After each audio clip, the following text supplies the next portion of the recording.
So hello and welcome everybody. Quick intro on myself. My name is Lucie and I'm the co-president of Project Tech Conferences in the Waterloo region. I'm going into my second year of chemical engineering this year at the University of Waterloo. I hope you're having a fantastic week and I'm excited to end it with today's fabulous university information panel. We have 11 speakers for you today to share their wisdom on 6 universities across Canada. They will be sharing their own unique journeys and why they think their universities are the best. You will also have a part to play in today's panel. You'll have the opportunity to ask your questions. So whether you're watching from Zoom or YouTube, feel free to post your questions at any time and we'll get back to you once the speakers are done with their portion of introducing themselves and talking a little bit about their university. You'll have the opportunity to post your questions.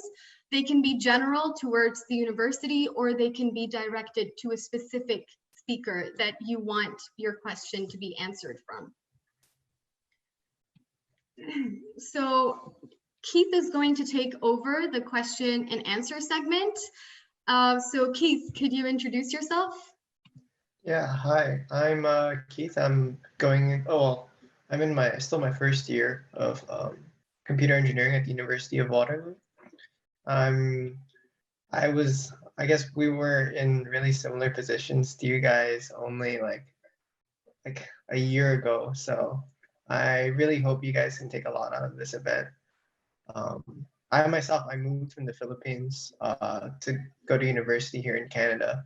So I had to go through quite a lot of change. And yeah, I just hope you guys will be able to take a lot from this. And please feel free to ask any questions you want. We have people monitoring the YouTube chat. If you're on YouTube, just feel free to ask any questions, send them over. So before we get started, we have a few people that we want to thank. We're thankful for all our panelists today who volunteered out of their own time to help and advise all of you attending today.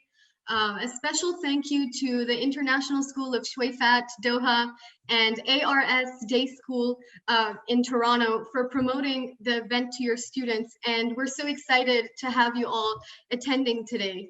Of course, thank you to every PTC Waterloo exec behind the scenes for the planning of this panel.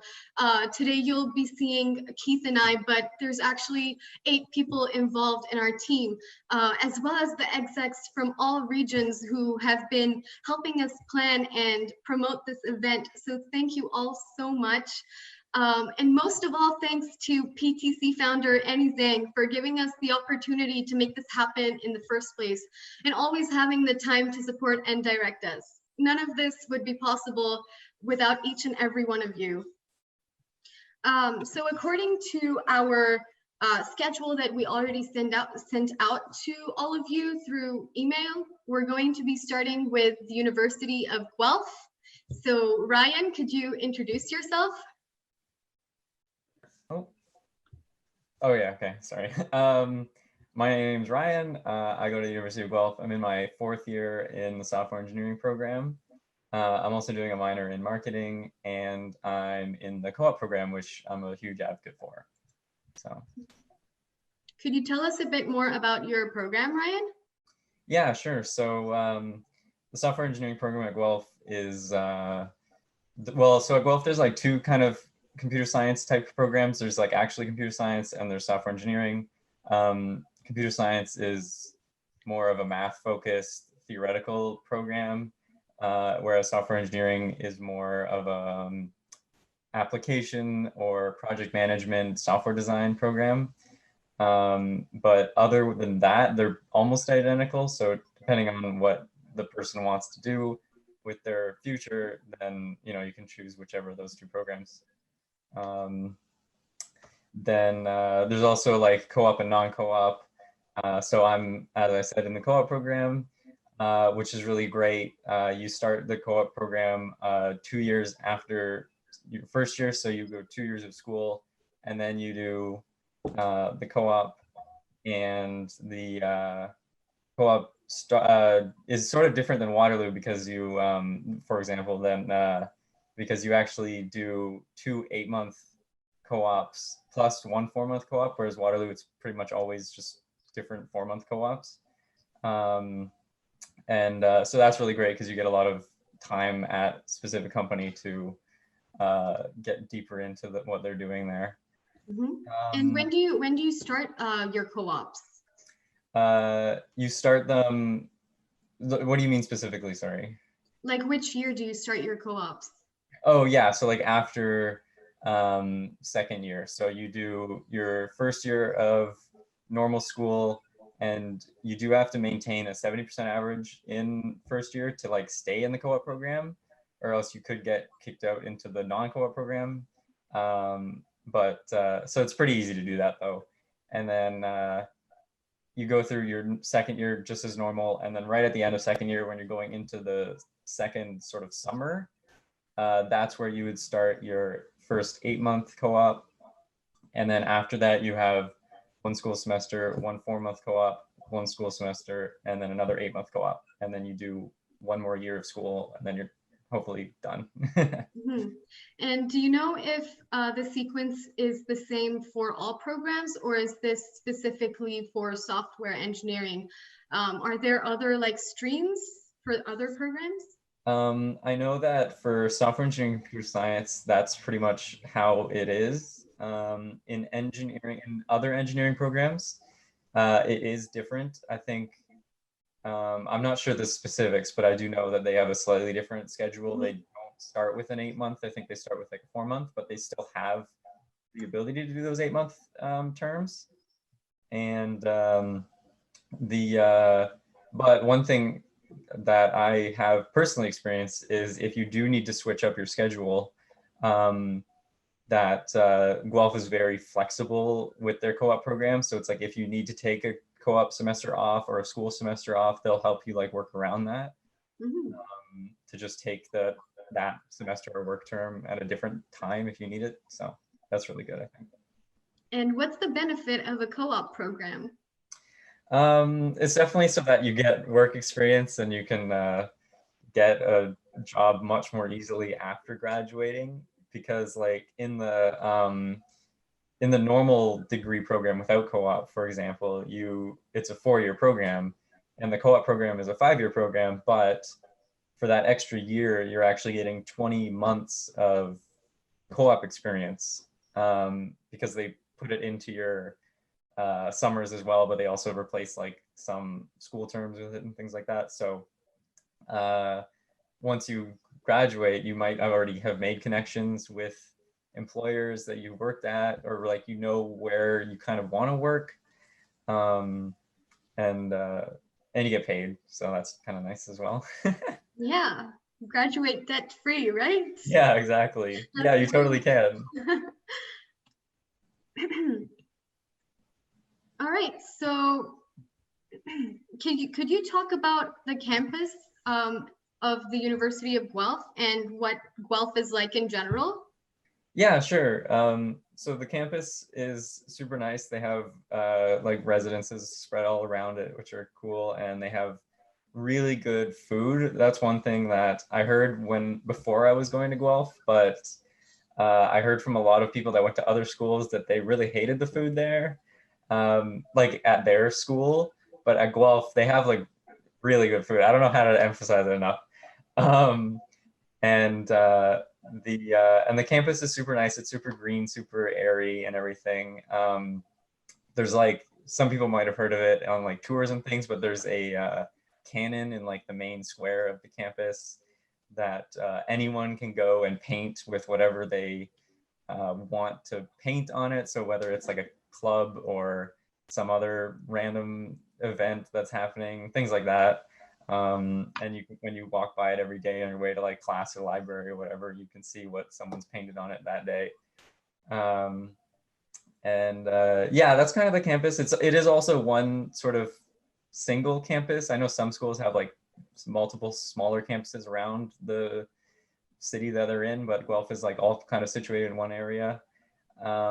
It's pretty close to the downtown area of Guelph, which is a small sort of city. So it's like for people who are more city people, then Guelph might not be great for them, but it is a nice small kind of quiet town to live in, and it's pretty close to, if you're from like Toronto, it's pretty close to home, so you don't have to feel like you're like going super far away and you can't get support from your family if you really want it. But it is also far enough away that you're not feeling like you're still just sort of living at home in a way. Independence. Yeah, exactly. So very nice. Keith, did you have any questions from the high school students that you wanted to ask? Yeah, I know software engineering, computer engineering is, I don't know, it has a reputation of being notoriously hard. People are often scared, you know, computer science, right? How do you feel about that? Like, how hard is computer science? And I'm sure each program has its own ups and downs, but what has been your own personal experience dealing with the difficulty? yeah, it hasn't been too bad. I did have a lot of programming experience going into university, but they also don't assume that's the case when in like first year. So like first year, they do start you out with just the complete basics of programming. At Guelph, it is maybe more challenging than some schools because they start you out with C, which is a bit more of like a lower level language. Like it doesn't really give you all of the niceties that some other languages might give you, but it does help you get a better understanding of everything in the long term. Yeah, I don't know. In terms of difficulty, Guelph is a bit more laid back, which is good, I think, relative to some other schools. Like you're not super pressured to just like, I don't know. At some schools like Waterloo, U of T, you might feel a lot more pressured than because the stakes to get in are so much higher. And Guelph is still, you still need to be somewhat smart to like do it, but you know, you can be a little more chill about everything, I guess. And everyone there I've noticed is super helpful when you need to like get help from people, professors, other students, TAs, things like that. So I think if you just go into it and use the resources available to you to learn, it might be challenging, but it won't be like super difficult where you're like dropping out or anything. Yeah, great answer. I think Lucy, it's time to introduce our next speaker. Okay, so next up we have the University of Toronto, and our first speaker is Frank. Hi, I'm Frank. Hi, I've just finished my third year at the University of Toronto. I'm now going hopefully to do my fourth year in September, and I'm studying a double major in actuarial science and anthropology with a minor in mathematics. And just to clarify, you're studying at the St. George campus, right? Yeah, so I'm studying in the campus that's downtown, which is actually where most students study, and then there's the other two campuses, Mississauga and Scarborough, which specialize in different faculties as well as different campuses, like Mississauga that's a lot more nature oriented and a lot more green spaces for a lot of students do prefer that. Yeah, so I'm really interested to know why you decided to have a double major and a minor, and why that made sense to you. So I actually went into university thinking that I was going to do pure mathematics, and that's what I did for first year. So in my program, I was taking all the math courses, as well as I gave myself the opportunity to explore all the other subjects that they offered. So I took psychology, anthropology, physics, statistics, history. And after first year, I just decided to go along with those courses that excited me the most. And that just happened to be actuarial science and anthropology, which is actually, to me, it's a very nice contrast, because actuarial science is a combination between statistics and finance. And it's basically trying to accurately predict the future in terms of stock prices and claims for an insurance company and things like that. And anthropology is the exact opposite. So I'm studying physical anthropology, which is focused in or past from the first primate all the way up till the first Homo sapiens. So it's it's a completely different field, a completely different mindset that you have to approach it with, which actually helps me relax and helps me de-stress a lot when not just always being focused in the same kind of subject, to be able to really ease my mind in that way. Yeah, so I think it's really cool that you went into university with one program and you completely like changed it and decided to minor in math instead. So how do you think that this combination is going to help you towards your career goal? Yeah, so my career is hopefully to become an actuary, a fully licensed actuary. And obviously in that sense, actuarial science program is the one that best fits that. But so to become an actuary, you have to complete a series of examinations that are actually quite challenging. And the nice thing about the actuarial program, it's a lot of the courses are actually oriented towards the exact same topics that the exams are on. So you come out of university, if you've taken the requisites for the program, with 3 to 4 exams pretty much prepared. And at the same time, my minor in mathematics helps me have that strong base in theoretical mathematics that you really need to succeed in those exams. And anthropology just is a passion of mine that I just do, and I'm trying to take the chance in university to spend 4 years learning as much as I can in that field, so that once I go out into the actuarial life, then I don't have any regrets as to how much I would have wanted to learn in that field. Yeah, this is your best chance. When you go into university, there are so many courses you can take and so many clubs you can be involved in. And once you've graduated, that opportunity is over. So you have to really make the most of university. I love that. Okay, so my next question, I am interested to know why you moved to the University of Toronto and kind of what your journey was, where your home, how you started from your hometown and moved to Toronto. Why did you not stay in British Columbia? Yeah, so I was born and raised in Spain, in a small city in Spain. And I got the chance halfway through my high school career to go visit this high school in British Columbia in Vancouver, a boarding school that hosted me for half a month. And I just enjoyed it so much that I ended up spending there my grade 10, 11, and 12. And after that, I really wanted to stay in Canada, and I applied to UBC, York, and a lot of other universities. But my problem was financial hazards. Basically, I didn't have the capacity to pay for tuition. And coming from Spain, the whole culture of student loans is actually quite scary, because that just isn't a thing here. But I was actually very fortunate to get the chance to go to the University of Toronto for free as a part of a scholarship that they actually started in my grade 12 year for international students. And I was able to get myself one of those first spots for that scholarship. And it's just been a blast being able to learn what I like in such an amazing city, in such a prestigious university, without having that financial burden on me for the rest of, in my next 20 years. Yeah, and how did you find the University of Toronto when you moved there? Is it as difficult as people say it is? Tell us about it. Yeah, so it's definitely a very intense university. It's definitely, the problem is not a problem, but it's very competitive, right? To get in is very competitive. To do well and to get into some of the programs, it's extremely competitive in order to achieve that prestigious, that top level university degree, right? But they know that, so they try to make sure that they accommodate for that as much as possible. Like, it's starting orientation, over half of the events are academic focused, in terms of telling you how to talk to professors, telling you how to talk to TAs, how to prepare for midterms, how to find support in the academic side of that. And they just, they make sure to give you as much support as possible, because they're fully aware of such a, how tough and difficult the university is.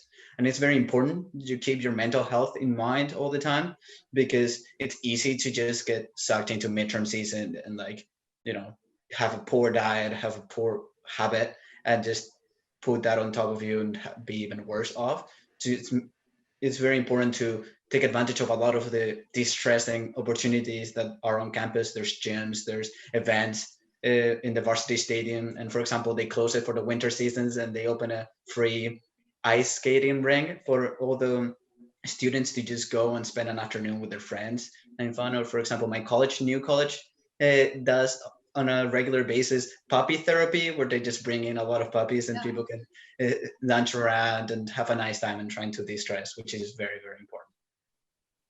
Perfect. Do you have any advice for first-year students going into university? Yeah, so I would definitely say to try and avoid your fears. Whatever it is that you've spent 3 to 4 years in high school kind of hearing about and trying to avoid because it seemed difficult or it seemed hard. Yeah. In my case, it was coding. I was doing always pure mathematics, and coding and computer science always seemed like such a different field and such a scary field. So I came into university, changed my program, and suddenly I found myself in a degree that requires you to know coding. So I spent the last 2 to 3 years doing a lot of that by myself, having to find different avenues to learn all these things that I could have just easily learned in high school and had so much more experience for. So, I mean, it's now a happy story that I was able to do that, and now I'm a better place, but it would definitely have been a lot easier if I had stopped and like faced those fears that I knew I had. So I would recommend that anyone does that in high school. Yeah, I think it's really important for high school students to realize that, especially if you're going into a math or computer science program, that you need both in your program. If you're going into computer science, math is a big component. And if you're going into math, you need computer science. So it's a good thing to keep in the back of your mind if you're planning to do that. Thank you so much for your advice, Frank. And Keith, do you have any questions for Frank from the students? Yeah, in particular, I mean, obviously, U of T is in Toronto. Toronto being the most populous city in Canada, it's right smack downtown. And even if you aren't downtown, it's such a big, you can't avoid being in the city. So how has living in a big city hindered or helped your university experience, like socially, academically? What has it been like moving from Vancouver and cities there and adjusting to the city life in Toronto? Yeah, so that was actually one of the things that made me want to go to U of T the most, because I mean, Vancouver is an amazing city. It's beautiful and there's a lot of things to do, but you know, there's really isn't any match for Toronto when it comes to Canada, right? There's such a vibrant city when there's always things going on any time of the day, any place. So living downtown is such an amazing experience. Like I've been living in residence for all 3 years, so I actually haven't left downtown for a significant amount of time, apart from going to an event or going to a friend's house. I've been living downtown for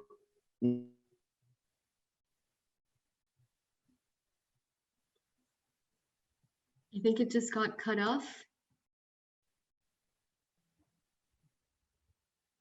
Keith, We'll give it like a minute. Yeah, I can hear you. All right, so I think Frank is having technical issues. for a Canadian. Yeah, we can hear you now. You got cut off a little bit. So I was just saying that to me, it's the closest thing to living in New York within Canada, and New York just happens to be one of my favorite places in the world. So that was just a huge perk for me in terms of going to U of T. Cool. Sounds like sounds like you made a very distinct decision. I guess culture and setting is also a big part of making decisions where to move. I guess that's something that I guess the audience can take from this. Knowing where the university you want to go to is a big factor. I think it's time to move on to the next speaker, Lucy. Okay, let's welcome Brian. Hello, Brian. Could you introduce yourself? Can you hear me? Yes, we can hear you. Okay, good. Okay, so my name is Brian, and I'm a graduating student at St. Michael's College, University of Toronto. And I chose U of T for its Canada's Oxford, not Harvard, as once thought by my high school friends, since it provides you with a challenging but engaging education that inspires students to think big and creative. Could you talk to us more about your program in political science? Yeah, well, before I even begin with that, I'm the non-science person here to begin with. But suffice to say though, the political science program at U of T it's very rigorous and it's very intense in that they challenge you to think big about politics. Like they don't just want you to think about uh, politics in Canada, but they want you to think about how Canada is viewed around the world. Why do other countries have different social policies than we do? While it is very rigorous, there are allegations that there is mass great deflation there, which have been verified. And the Great Deflation goes back to the 1970s in the court in one of the courses I was in, which was in Canadian foreign policy. And could you tell us why you decided to study at U of T? I chose to study at U of T because, as I alluded to earlier, it's Canada's Oxford. In that it's very rigorous, and that you get a lot of, okay, I shouldn't say a lot, but you get some research opportunities there. During my third year, I did a 400 level independent study course under a former department chair, where I not only got a 4.0 under him, but my work was actually featured at, or will be featured at, the London School of Economics and Yale University. So it's that research opportunities that the University of Toronto gives you that will really enrich your undergraduate experience. And you also have opportunities to engage, to participate in student politics. I was a 5-time student political candidate who earned 1,800 votes in 5 student elections, but never won any.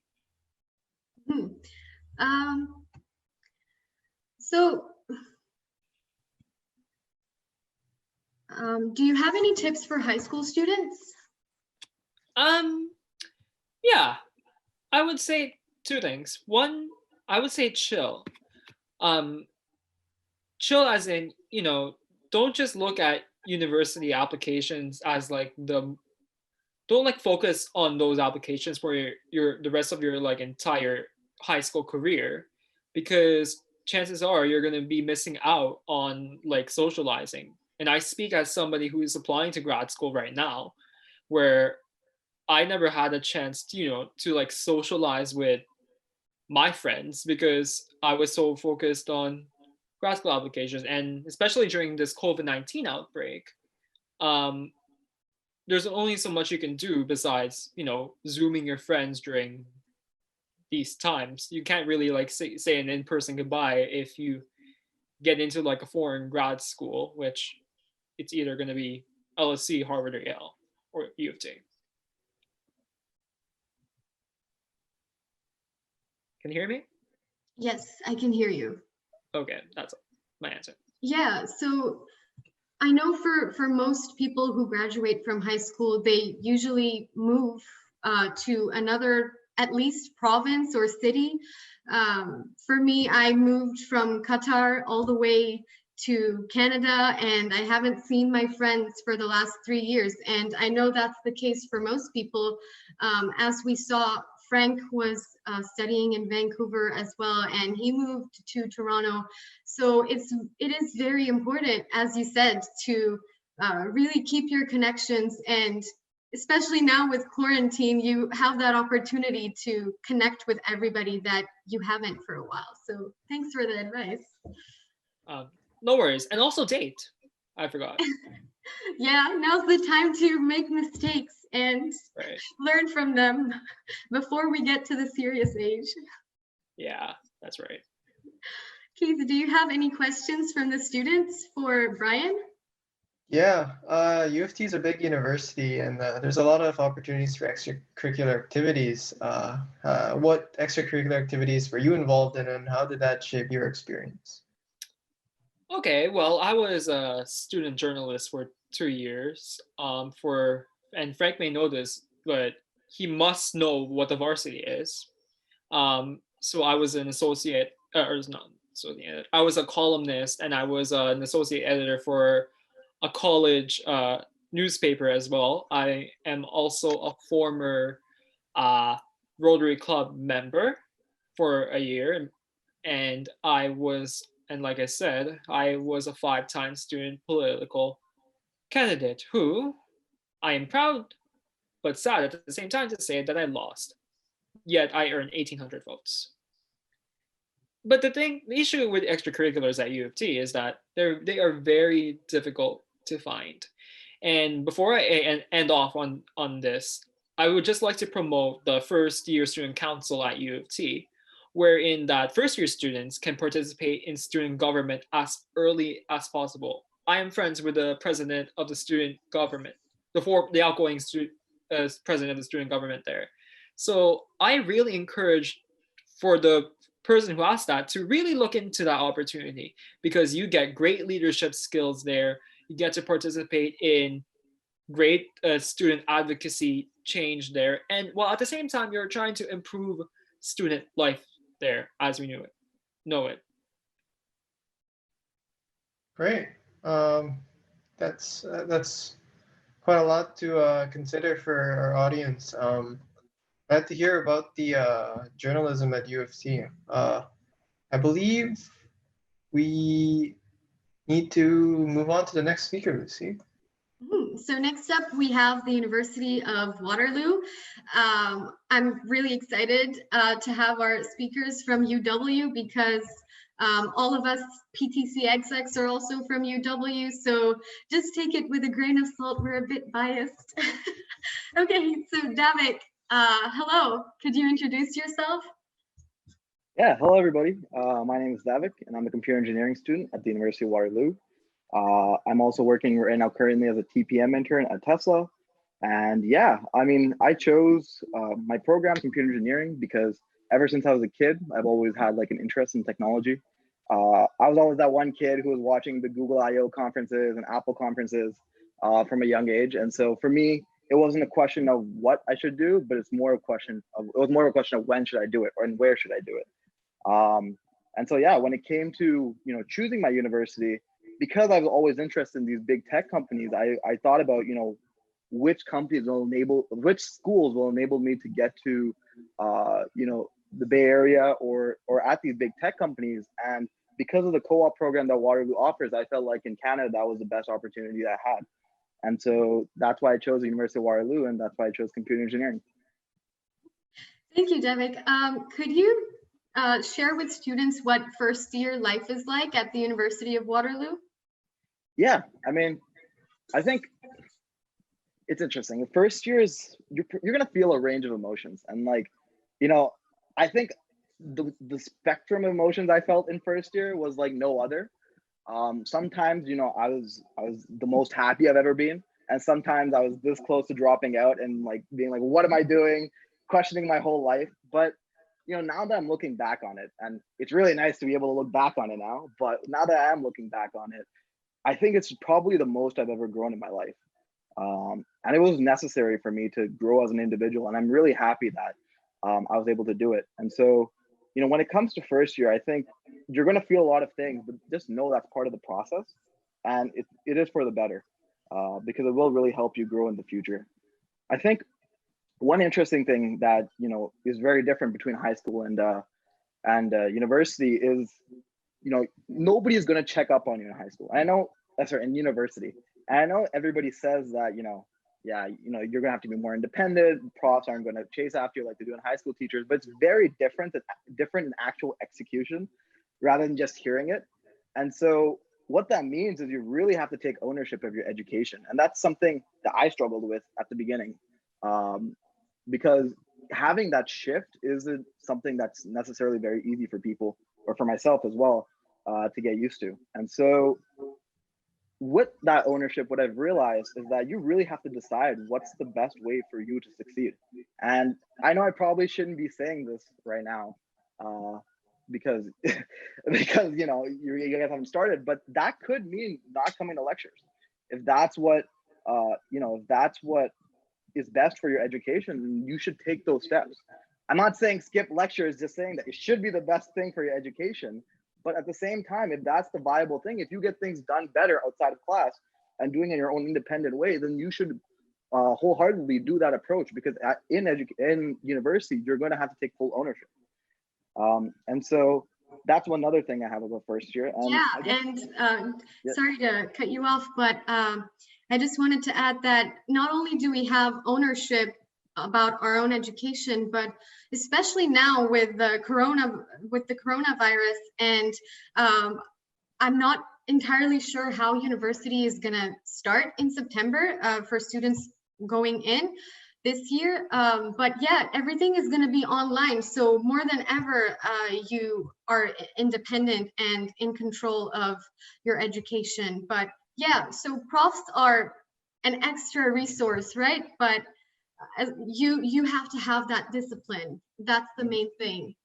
For sure. And, you know, like I mentioned before, like having that discipline, like you mentioned, and then B, knowing that you have to have full ownership and that now the responsibility is completely shifted on you, where in high school it's more of a partial type of thing, whereas teachers' responsibility is also to advance the student. That's a jump that you have to account for.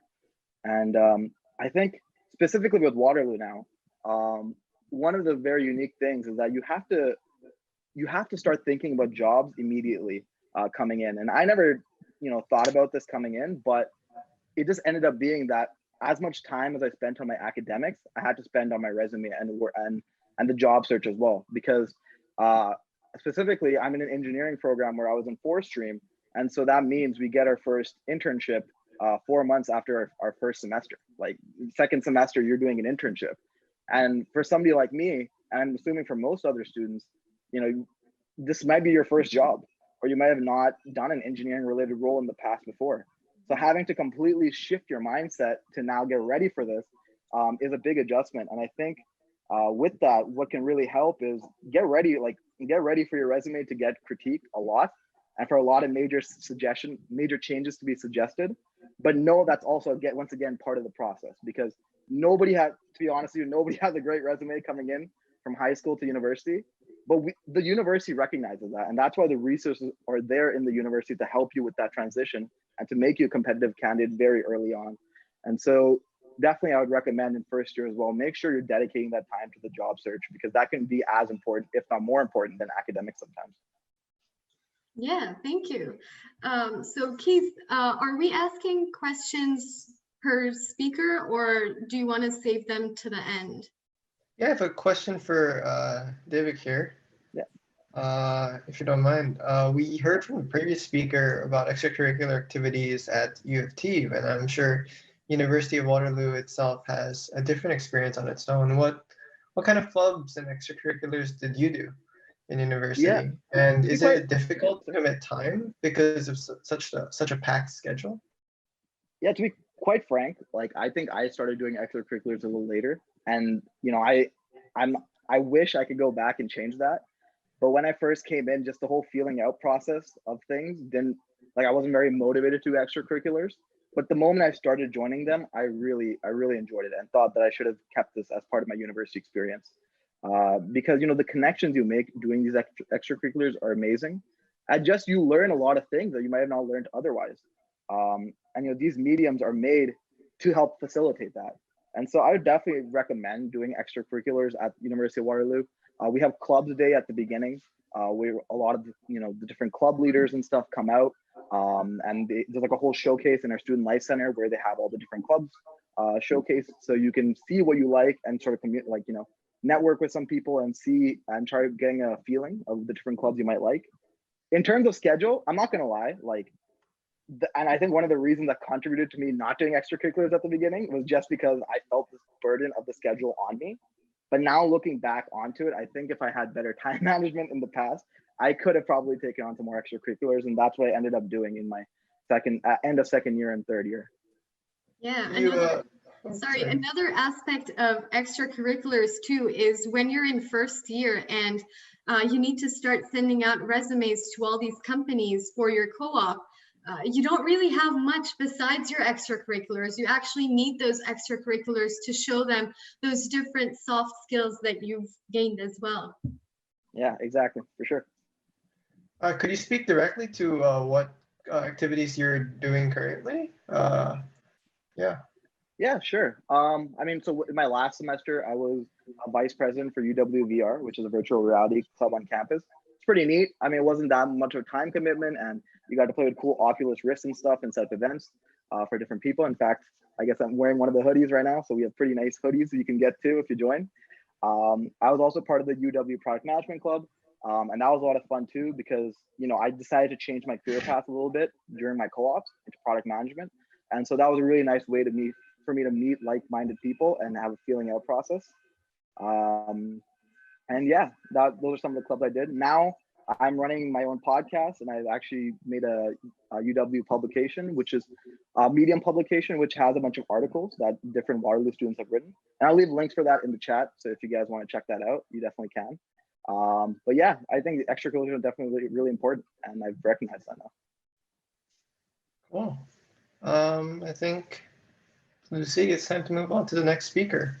The next up, we have Siddharth. Thank you so much, Davik. So Siddharth, could you introduce yourself? Are you muted?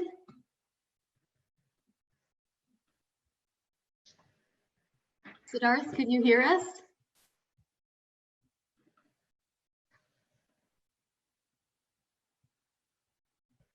All right, so I think we're gonna continue with Diana, and we'll have Siddharth once he's back in the video chat. Okay, so Diana, could you introduce yourself? Yeah, sure. So my name is Diana, and I am a recent grad of Waterloo. And I studied computer science in undergrad with a minor in combinatorics and optimization, which is a type of math. And yeah, so now since I'm graduated, I'll be joining Figma, which is a design startup, as a software engineer full-time in 2 weeks. And throughout my undergrad, I was fairly involved in the tech community here. I did Hack the North as a logistics lead for a couple of years, and I also started a mentorship program called Tech Plus Mentorship. Yeah, so that's all about me. Yeah, which made you perfect for the role of speaking today, right? All right, so Diana, we already had this covered a little earlier, but could you briefly explain what's the difference between computer science and software engineering, since they're pretty similar, right? Yeah, so to add on to what Ryan said, at Waterloo specifically, the two programs are similar in that in the end, or even throughout the process, students from both programs get very similar jobs, like essentially same jobs in both degrees, except that with computer science, you have the freedom to choose what courses you take, when you take them, whereas for software engineering, you don't, but you get a cohort system of people that you'll be taking like most of your courses with throughout your degree. And then the other thing is software engineering has mandatory co-op, whereas computer science, it's up to you if you want to do the co-op program. And what did you learn about computer science through your experience at Waterloo? What are some misconceptions? Some misconceptions. I think the biggest misconception is that, because we've heard like many wonderful things about computer science, both as like a field and as a program at Waterloo. So I would say a misconception is there's a lot of like benefits with co-op and doing internships, and this field is just blooming right now. But when you are doing kind of co-ops and moving places every 4 months, so it's not all kind of like rainbows and butterflies and unicorns. You do have to establish this support system for yourself, and it's just something that not many people talk about, but it's definitely a very, very good challenge to prepare yourself with, as like when you enter like the workforce, when you graduate, you will need to establish that kind of support system as well. And so it's good to start practicing earlier. Mm-hmm. What kind of experiences can you have abroad with your program at Waterloo? Yeah, so for abroad, you have, I would say, two large general options. You could study abroad, which is a very popular option, and it's really great. And so you pay Waterloo tuition and you go abroad at one of the institutes or universities that Waterloo partners with. And the second option is working abroad. And so that's finding an internship, or it's an internship / co-op, like it can qualify for that in some country that's like not Canada or North America, which is generally where most people do their co-ops. And what kind of experiences did you have abroad? Yeah, so I've done both study abroad and working abroad. So I did work abroad first, and I worked in Zurich, Switzerland as a software engineering intern for 3.5 months. And for study abroad, I went to the UK for something like 5 months. Which university? Leeds. So it's kind of like northern England, middle of the island. Okay. And did you have any transfer credit issues by studying abroad? Does it take you longer to graduate because of that? So luckily not for me. And again, that's I think one of the benefits of computer science, because we have the flexibility to take a wide variety of courses. So all 6 of my courses were able to be transferred back. And I was actually able to graduate earlier than like the 5-year degree that computer science has. That's like more standard. So going abroad did not kind of hinder my education at all. Lucky you. I studied at the University of Sheffield in the UK as well. I was studying there at first. So once I transferred to Waterloo, I had to start all the way from the beginning. So you're pretty lucky with your computer science program. Oh no. Yeah. And what is the process like to work abroad? So to work abroad, you have a few options. You could apply through Waterloo Works. There are some opportunities there. I have a number of friends who worked at a startup in Norway, and they loved it. Or you can apply outside. So for example, I got my job abroad outside of Waterloo Works, and that process is a little bit different. Sometimes people, like for example, so I worked in Europe, they're generally more inclined to hire European students because like you don't have to deal with visas, and they're more likely to go back and work there because they don't have to fly across the ocean. But it's definitely very possible, and it's a really, really great opportunity. And I was wondering about some concerns that I've heard about working abroad, in that, you know, you have to pay to travel abroad, and the salary isn't probably as high as Waterloo. So is there like some kind of grant thing that is offered, or how do you manage the finances? Yeah, that's a really good question.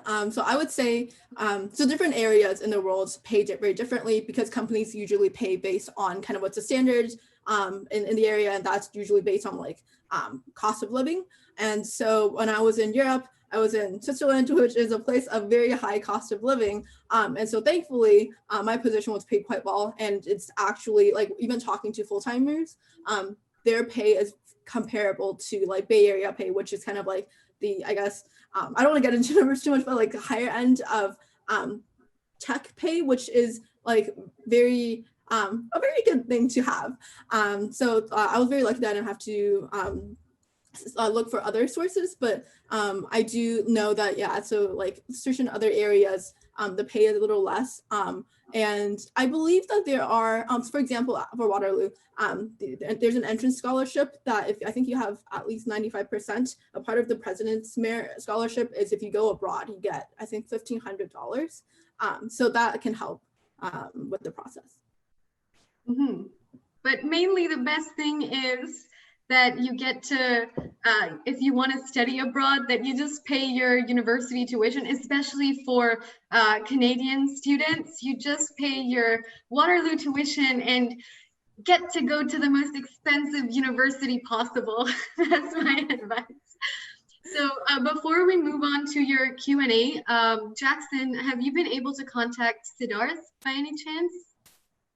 Could you check with him? And yeah, so Keith, you could move ahead with your Q&As. Yeah, I have here that I know you've been involved in Hack the North. Just to sidestep from studying abroad, what was it like for volunteering for hackathons and tech mentorship programs in the University of Waterloo? Yeah, sure. So I was with Hack the North as an organizer for 3 years, and I was on the leadership team for 2 years. So I was very fortunate to kind of get into this whole thing right into university because I had some background with organizing hackathons in high school. And it's probably the most rewarding experience I did in undergrad, and like if I could go back, like I would do the entire thing all over again. And it's because I learned like all the soft skills, leadership skills, public speaking skills I like have today, I mostly got from being a part of Hack the North. And Hack the North is, the organizing team is full of very hardworking and people who become very accomplished, and they also care for each other. So you are able to have like people you look up to and mentors who can like help you navigate things. So you get role models from being a part of an organization like that. And a little bit on the running the tech mentorship, the experience is also really great because I personally really enjoy giving back to the community, and Waterloo is also full of like very accomplished upper year students, very experienced, very passionate, but prior to Tech Plus mentorship, there wasn't really like a platform for them to help younger year students. So that's why kind of that platform was started, and it's so check out the page if you like, but there are some testimonials of younger year students who went through the program, and like they really enjoyed it, and it's very, very heartwarming for me to see that.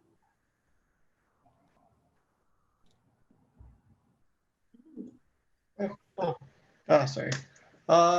Yeah, thank you for so much. I think we can move on to the next speaker. Yeah, so Siddharth, I believe you were having internet issues. Were you able to join? I'm in. Can you guys hear yeah, me? It's the suspense. There we go. Finally get to see you. So could you introduce yourself, Siddharth? Yeah, so hi guys. My name is Siddharth Kumar. I'm basically a third-year mechanical engineering student at the University of Waterloo.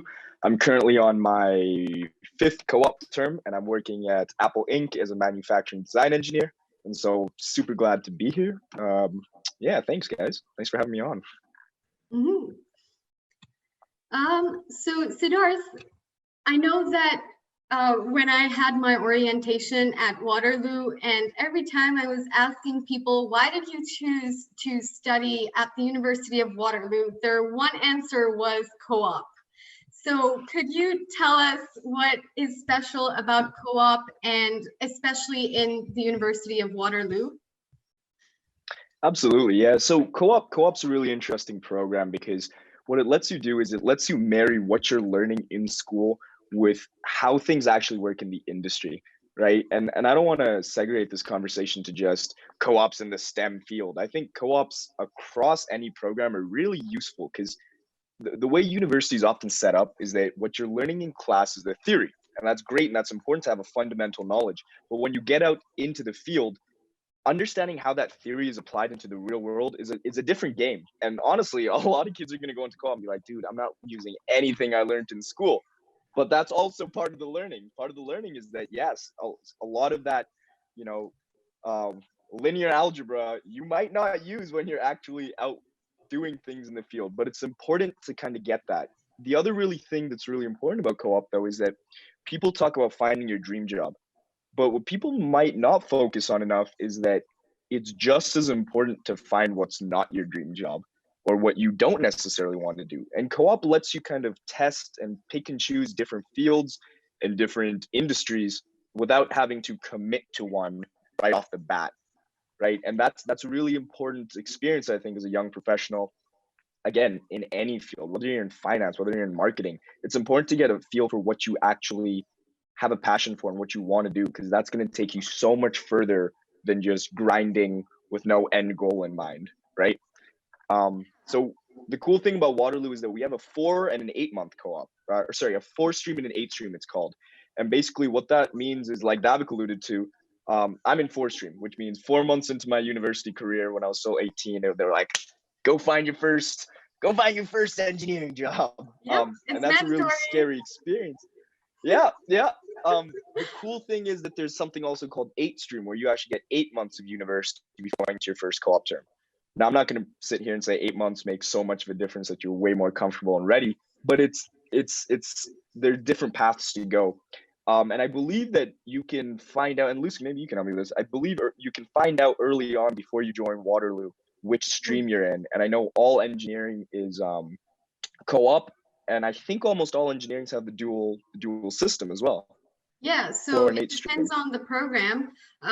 For me, for chemical engineering, we had 2 streams. For some engineerings, everybody is all together at the same time. But for me personally, because I was in ChemEng, our program, we split into two. So we start off with 160 students and we split into half. The first half starts co-op in January and continues on with a study term in summer. So it's like alternating all the time. You don't really get a summer vacation, guys. So forget about that. Your vacation is your co-op because you work, and when you're home, you don't have any homework or anything. But yeah, so the nice thing about it is that when we split, the class size decreases a lot. So we have like 60, 70 students, and you really can form a relationship with the professor. But you also leave your other friends that you had in the first 4 months. Yeah, so definitely check out the streams that your program has, and you actually, if you're already accepted, you can choose your preference. You can email. There's an email. I don't really know the link, but if you Google search it, you can find an email that if you email it to them, you can select your stream that you prefer. Okay. Absolutely. So that was my journey.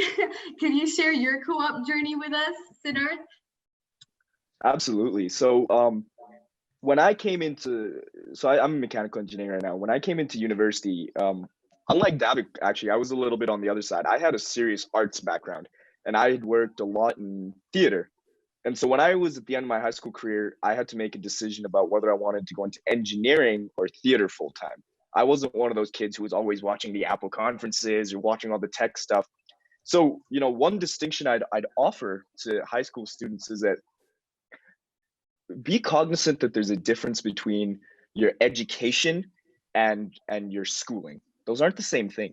And it's an important distinction to make, because for me, I chose that if I wanted to go and get schooling in something, I wanted it to be engineering. It was something I was really passionate about, something I was really excited about. But that didn't mean my education in film and theater and art stopped at all. And what I've pursued to do, and I mean, hopefully somewhat successfully, is that while I'm pursuing my education or my schooling as an engineer, on the side I have a YouTube channel. I work in film. I've released a short film. I'm working in a different place, and that kind of balance is going to be really important to any student coming in. It's hard. It's not easy. It takes a lot of time management. There are a lot of stressful times. It's very difficult to balance your relationships with your family and your friends and everyone. But if you really are excited and passionate about things, then that's kind of a decision you have to make for yourself. So dialing it to my co-ops, I just wanted to give that background. So my co-op started, my first two co-ops were terrible, to be honest. They weren't that great. My first one wasn't in a field I was actually in. It wasn't in mechanical engineering, it was in civil. And then my second one was just not a good experience for me. And what that taught me was I took my third co-op off. And that was a call that at the time was very controversial and people weren't sure if I was making the right call, but I took it because I went with my gut. And I felt that I wasn't moving in the direction I wanted to go. And as a high school student, you're going to come into that experience a lot as you get older now. People are going to tell you what they think is right for you, but you're also going to have thoughts about what's right for yourself. And it's a difficult thing to navigate, but you have to have confidence in your own self sometimes and say, I'm going to make this call. Long story short, that third co-op that I took off, I came back and I worked in theater and I started doing research. That co-op helped me get my next job, which then that direct job helped me get the job at Apple, where I'm working now. And I went from bottom of my class to almost failing to doing fairly well. I'm not gonna lie, I'm not top of my class, but doing fairly well in school now, right? And I just feel like, if I could offer any advice to high school students, it's that don't think too strategically too early on. And I think a lot of people tell you that, you need to have your 5-year plan, and that's very true. But the thing is that in order to reach your goals or your dreams in life, you have to know yourself. You have to have a very clear vision of what that is. And your early university career should not be spent trying to put stuff on your resume so you can impress others. It should be spent going through experiences and maybe some bad co-ops so you know yourself, so that when the time is right, you can kind of rocket forward. And that's what I kind of tried to use my co-ops to do. I took co-ops that maybe weren't the most prestigious or the most exciting, but I took them because I knew I was going to learn something about myself. And, you know, thankfully things worked out, and now I'm exactly where I wanted to be at this point. So that's a little bit of info for the high school kids from my experiences. Thank you so much. That was very insightful. Yeah. So Keith, do you have any questions? And just before we start, if any of you high school students have any questions about co-op or something that you would want us to clarify, because it might be kind of a new concept to you, please ask your questions and we'll make sure to answer them. But also keep in mind that we also have a mentorship program going on. We already mentioned it to you in the emails that we sent out. So in case your questions weren't answered, you can always sign up for the mentorship program. We have over 40 people who signed up to be mentors for you, including every one of the speakers we have today. So if you have a special request to have one of the speakers that already spoke to us, you can absolutely request it in the form. And yeah, Keith, carry it away. Yeah, we have quite a few questions from the audience. There was a question earlier on from Lily Fishman, and I believe, well, I made the decision that I feel like Siddharth would be a good person to answer this. The question is, do you need to choose what strand of engineering you want to do in your first year? And can you change your engineering strand if you change your mind? Now, I know you didn't change your strand, but it might have been something that you considered. Can you let us know your thoughts on this? Oh, he's muted.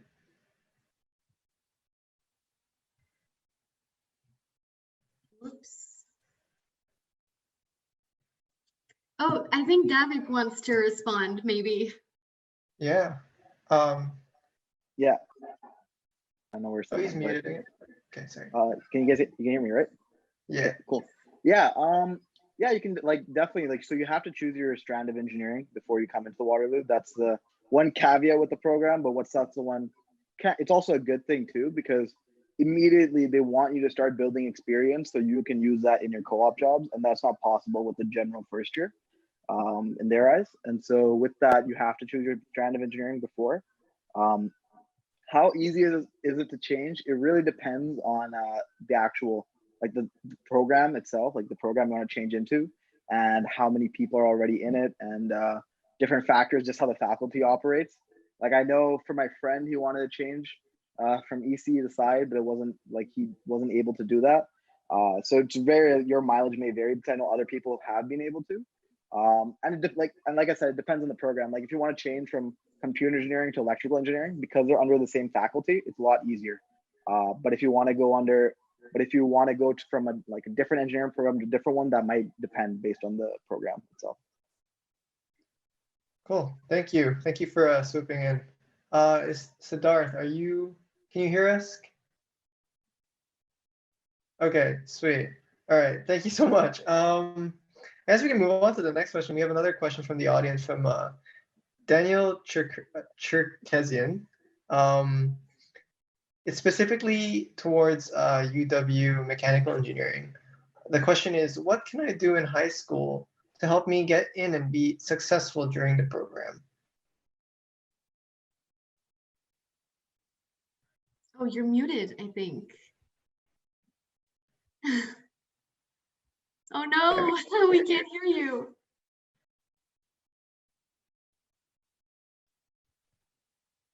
Oh no. Okay, maybe we can get back to you later. Yeah, maybe ask another question. Yeah, maybe Diana or David, if you would like to answer. What is the campus life like at the University of Waterloo? You haven't really touched on that. Either of you, as we can just unmute both of you.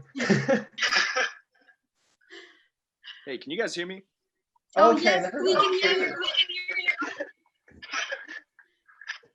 Yeah, sorry guys, I don't know what's going on with my internet right now. It's going crazy. But sorry, continue, Keith. Whichever question you wanted to go with. Yeah, go with the mechanical engineering question.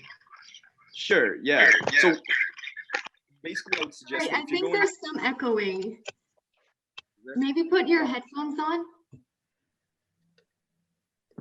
There's some echoing. Oh, maybe it's also because Davik is unmuted. So I have my AirPods on though. Should be fine. yeah, we should mute. Can you guys hear me now? Is there any echoing? It's good. We're good. Yeah. Okay, it's good. Sweet. All right. I'm hoping you guys can hear me. Okay. Sorry, mechanical engineering. I would suggest, yeah, if you're coming into mechanical engineering, the first thing is that try and get your fundamentals down. Don't worry too much about all these side projects and stuff. The very first thing is you can't get around needing good grades, right? And in order to do that, you really need to focus on your schoolwork. You need to try and boost that average up as high as you can. The university is getting more and more competitive, and I'm just being honest with you, right?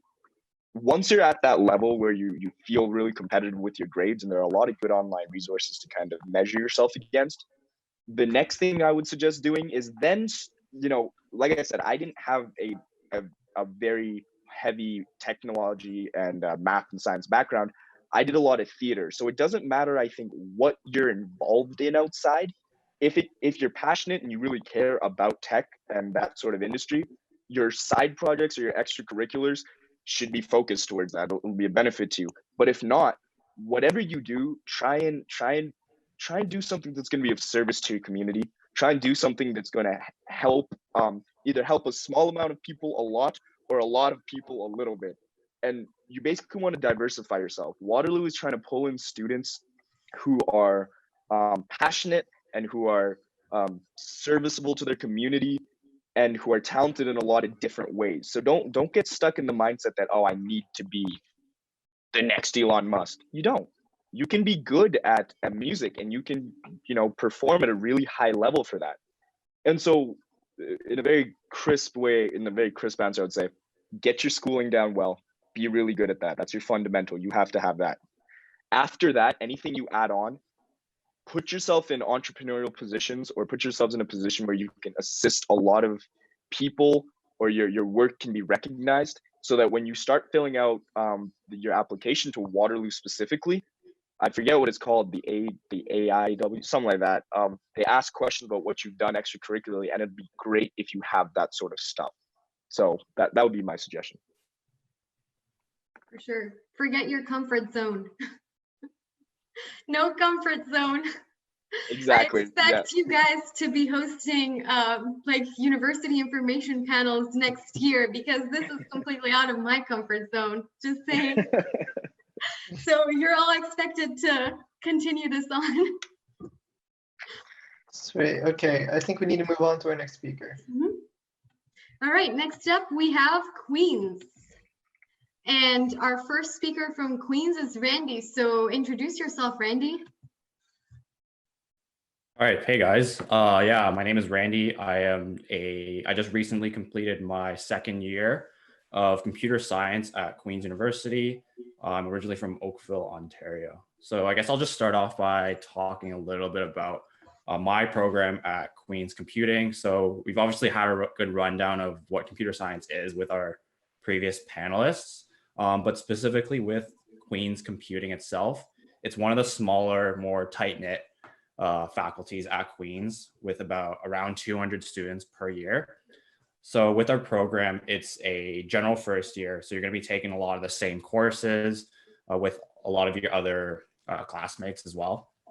And then after your first year, that's when you start to specialize, or what we call major, in your different specializations before you enter second year. So there's essentially two different routes you can go down. There's majors and then there's specializations. So with your majors, these allow you to do essentially a minor in something that you might be interested in, as there's more space to take different courses than they would be in specialization. So you can minor in stuff like economics, political science, psychology, whereas your specialization, if you're going to go down that pathway, that would be more so if you want to take more computer science, more focused courses towards the different specializations that you pick. So just to name a few examples, there's stuff like cognitive science, computing and mathematics, biomedical computing, computing in the creative arts. So there's really a lot of different streams that you can go down depending on what your interests are. And so we've talked a lot about how other schools have their own co-op programs. So with Queen's, ours is a little bit more unique. We have our own, what we call Queen's University Internship Program, or QUIP. So instead of a 4-month or an 8-month co-op, it's essentially an optional 12 to 16-month internship after either your second or third year, where you spend an entire year or year and 4 months at the same company working a co-op for that amount of time. So yeah, that's just a little bit of a rundown of Queen's Computing. Mm-hmm. Could you briefly just explain how the faculty is and how you kind of choose your specializations? Is there a certain criteria that you have to meet to get into the specialization of your choice? Yeah, for sure. So with the different specializations after first year, there is a GPA requirement. I believe it's around, I can't remember the exact requirement right now, but I think it's around a high 60 or a low 70 in order for you to be able to pick your specializations. And then after first year, there is a deadline that you have to pick it by. Usually, typically though, I haven't heard of any other cases where if you do meet your GPA requirement that you wouldn't be able to get the specialization that you want if you pick before the deadline. So yeah, it's a pretty simple process. And that's something that's good to know when you are in first year. And just make sure that obviously you get the right grades that you need, and obviously think about what stream that you want to go down. And if you're able to do those two things while meeting before the deadline, then you'll be able to do that. So. Mm-hmm.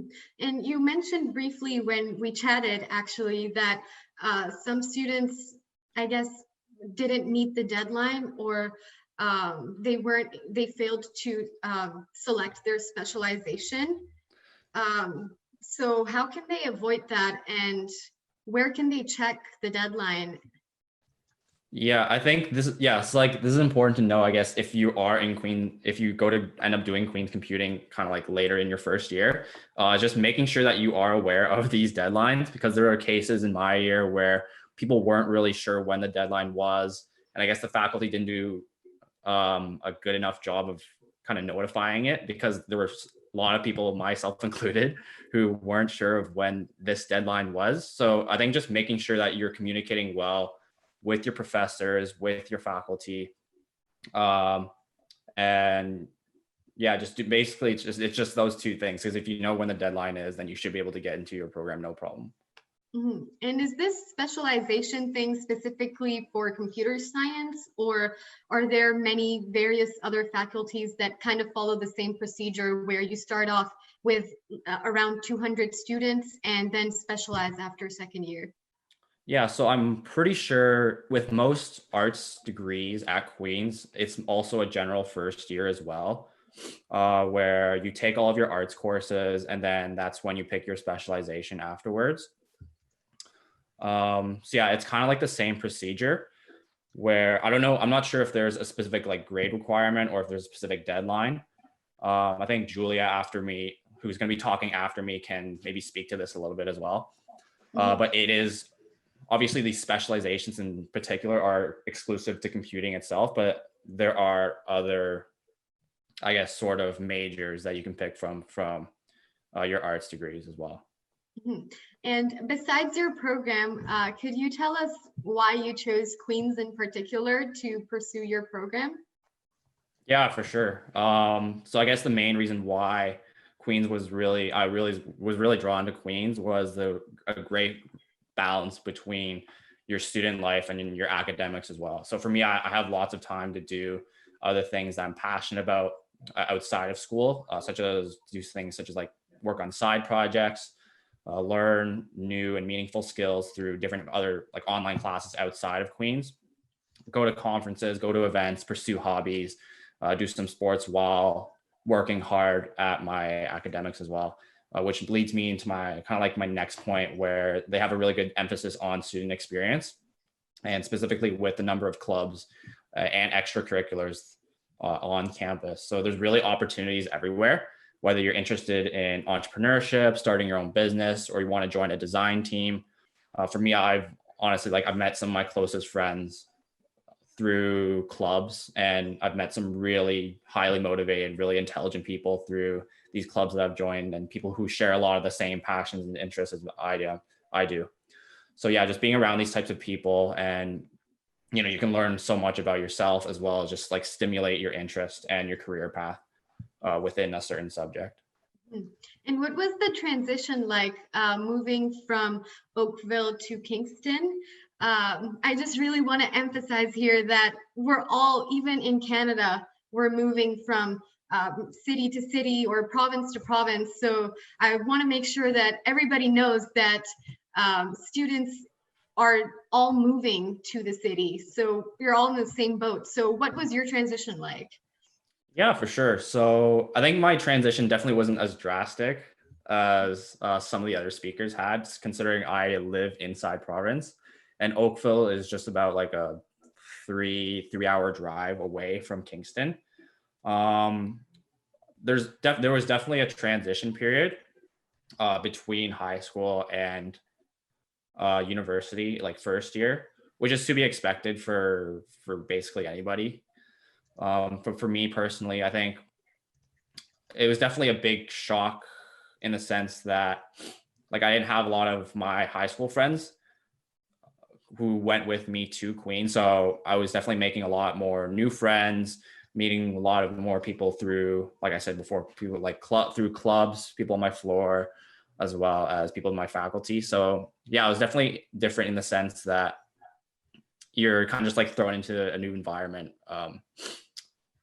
for the first time. But I think like I can speak for anybody here that like who's on the panel right now, it's definitely an adjustment. But I think for everyone's experiences, everyone has their own different experiences. And for me, there was definitely an adjustment, but I think it was overall, it was different, but it was not as big as like some people's. But yeah. Yeah, I'm guessing location was a factor for you because, I mean, 3-hour drive is still not too close, but you didn't go too far. So I guess location was kind of something you considered as well. Yeah, I think for me, I was planning to stay in Ontario because like I live closer to a lot of the Western Ontario schools, such as like Waterloo, Western, Guelph, U of T. So Queens is like even for me, like I consider Queens like not too far, but definitely further. But yeah, so location was definitely something I considered in the sense that I was planning to stay kind of in the Ontario province. And finally, could you share a little bit about your clubs and what you learned from university?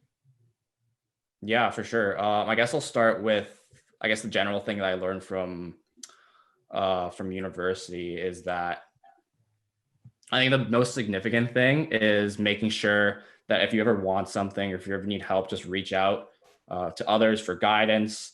It seems like something that's like pretty obvious, but I know that if you there's people that are too often, it happens too often where people are just too scared to reach out to like complete strangers if they want something. So for me, for like universities, for students, for example, that would be reaching out to people who have like really cool jobs that you want, like industry professionals, being able to reach out and have coffee chats with them. Or even if you're a high school student and you want to reach out to university students like us and ask more about our experiences. Like I promise you, like we're not scary. We were in the same position at your age when we were in high school, and like we're all here for a reason, and we all want to pay it forward, and we all are looking to help out. And I think the second thing is just being able to try new things and take advantage of learning opportunities. So you can learn a lot about yourself just by doing things that you've never really thought about doing before in university. So yeah, even by coming to this panel, you're already doing what most incoming uni students are not doing right now. But you can still take it further and kind of like continue that conversation and just like reach out to us afterwards. And I guess just a quick rundown in terms of like clubs. I guess I'll just talk about one of them. I'm on Queen's Entrepreneurs Competition, which is essentially a startup competition that welcomes undergraduate students with their own businesses to participate in almost like a pitch competition. So yeah, we select teams from all over the world. So we've had students from the University of Oxford, we've had people from Singapore, from the States, all come out to our competition in different years. And we select kind of like the top 15 teams to come out and pitch to our like panel of judges and investors, essentially for like prize money and other prizes as well. But yeah, it was a really cool opportunity. I got to meet a lot of really cool people. Yeah, that's just like one of the clubs I've been on. So yeah. Yeah, thank you, Randy. Keith, do we have any questions specifically for Randy, or can we move on to Julia? I have two really quick questions. Okay. We have, I apologize. I have not been getting the messages on Zoom. I just opened the chat. First question, really quickly, in as simple as possible, can you explain the definition, the difference between majors and specializations? Yeah, I'll try to clear it up a bit more. So the main difference for major is a major allows you to do a minor with your degree. So if you want to minor in something else like economics or film, picking majors allows you to pick a minor as well, because for majors, the biggest difference is that you take less courses with your computer science degree. So if you want to minor in something and you want to have that accredited towards your degree in the end when you graduate, you would go for a major. Whereas if you want to pick a specialization, those are more, you're taking more focused courses towards whatever specialization you pick. So you don't have the option to pick a minor with it. So yeah, you're definitely taking more math courses, more computer science courses with your if you decide to do a specialization instead. So that's if you are really into your like whatever you're studying in your mainstream of computer science, where if you pick a minor or if you want to pick a major, then you want to minor in something and you want to also like take something else to accompany with it that's not related to computer science, if that makes sense. Cool. Yeah, that was a good clarification. I think we need to move on to the next speaker.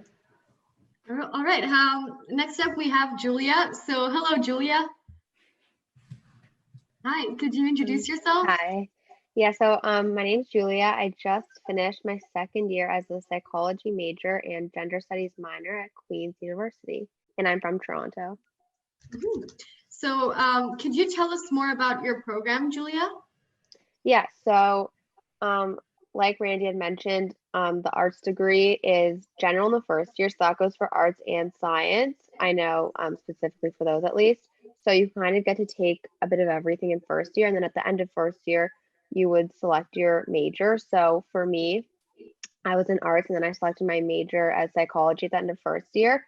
And throughout first year, I realized that I was really interested in gender studies, so that's why I selected that as my minor. And so for psychology, you can either pursue it with a Bachelor of Science or a Bachelor of Arts. And the main difference between those are just some of the classes that you'd be taking. So for both, all the psychology program classes are split into like more theory based and then more like science, like neuroscience based. So they do require you to take a few courses from each, but then there's like 3 extra classes that you can take in either way. And so that's for arts and science. But then for science specifically, you're required to take a lab course, which involves research. So you mentioned that you went into the arts faculty.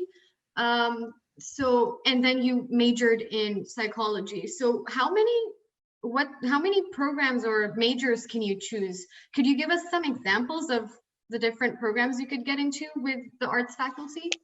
Yeah, so arts, I would say it's like the biggest faculty. There's tons of different like options.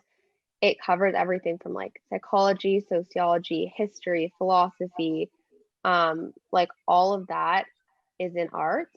So I think most people when they come in, like arts and science is pretty much a combined faculty, and then you kind of choose where you want your degree to go, which is really great in first year because you have so much flexibility and you have that time to like explore where your interests are and what you're good at, what you're less good at. And yeah, it just gives you that time, which is really important. Yeah, it's good for undecided students as well. I know some people are dead set on a certain program, but others, you know, you're still really young at 17, 18 to make that decision. So it's good to get to campus and have that opportunity to explore things while you're at university. So that's a good option, I think, for students. Another thing that I really am excited to discuss is just about Kingston in general. I know a lot of people might not have visited before, so could you tell us a bit about Kingston? So Kingston is definitely a smaller town. When I visited the campus, that was like the selling point for me on why I wanted to go to Queens. So the campus is really great. It's like a tight knit community. Everything's close together. And then you go like a bit beyond campus, you have like the downtown area where there's shops and restaurants. And that's really great because like Kingston is a bit more like there are areas that are more rural and like less populated, but close to campus, it's like the downtown area, like where you'd want to be. And then Kingston also has the pier, which is great. It's like right on the water and there's a little beach area. So during the warmer months, that's really fun to go to. And I know they have some tourist attractions like boat tours and things like that. So that's something that makes being in Kingston really unique and I love it there. Thank you. Keith, do we have any questions for Julia? Right now, I think we are a bit over the schedule. We might need to move on to the next speaker, if that's all right. All right. Thank you so much, Julia. Next up, we have McMaster, and our first speaker is Josephine. Hello, Josephine. Can you introduce yourself? Hey, yeah, so my name is Josephine. I use she, her pronouns, and I'm going into my second year of health sciences at McMaster University. Could you talk to us more about your program? Yeah, so health sciences, I guess I'll cover why I love my program so much and I guess why I ended up choosing my program. So first of all, I would say that health sciences has a really unique style of teaching, and we have also courses that aren't found in many or like really any other programs. So for example, right off the bat in first year, we have a class that only consists of 15 students with 2 professors. So you get a lot of like one-on-one interaction. You get to really know your profs and your peers really well, which is something that's really neat. And I think a lot of first year classes are very big and have like 200 or 300 people. And while I do take courses that are very big in that nature, I also have smaller and more intimate classes, which is really nice. And I think that health sciences in a lot of ways kind of tries to challenge the educational norm. And I guess what I mean by that is I get the sense that our courses are kind of designed to prioritize learning for the sake of learning rather than just kind of testing us on everything for marks, which is also something that I really enjoy and appreciate. And secondly, I would say that the Dean of Health Sciences and all the professors are really, really friendly, and they truly do care about their students. The program itself is something that's evolving from year to year based on our feedback and our experiences. And in fact, this year, it was the first time they ran a completely new course for us. So I was the first cohort to experience it, which is pretty cool. And I guess lastly, I think something that's pretty neat about my program is, I guess, relative to most biology programs, we have a lot of flexibility with course selection and the time to pursue extracurricular interests. There's a lot of elective space to take courses that interest you or to minor in something. I think like the heaviest university programs are definitely like engineering, and they have upwards of like 30, 35 hours a week. Whereas in health sci, kind of depending on your electives, you usually have around 15 hours a week. So definitely gives you a lot of time to pursue side projects, passions, taking like tough extracurriculars, or just again, minoring in something that's of interest to you. But yeah. And how do elective works how do electives work for students wondering, are you able to register easily, or how is it like registering for them? Yeah, so if you have a look, there's a website, you should be able to find it pretty easily, that kind of lists all the extracurriculars you can, not extracurriculars, all the electives you can take in first year. There's a lot of them. It took me a while to like kind of get through the list, and like, because there are like 10 different kind of English classes you can take in first year. I think when you're selecting your electives, it's pretty flexible. Like you can truly like, I can take business courses in math, which I did. I took a physics course, psych, all sorts of neat things. I guess something to keep in mind while picking electives is that if you plan on taking some upper year courses or upper year electives that interest you, I would also have a look at those, because a lot of those have first year or second year requirements for you in order to take those electives. So kind of just like gauging what interests you, what do you think you're going to take, what courses sound interesting to you, and kind of planning it a bit in advance. Mm-hmm. Do you have any advice for high school students, and what kind of mistakes did you make while you were in high school applying to university?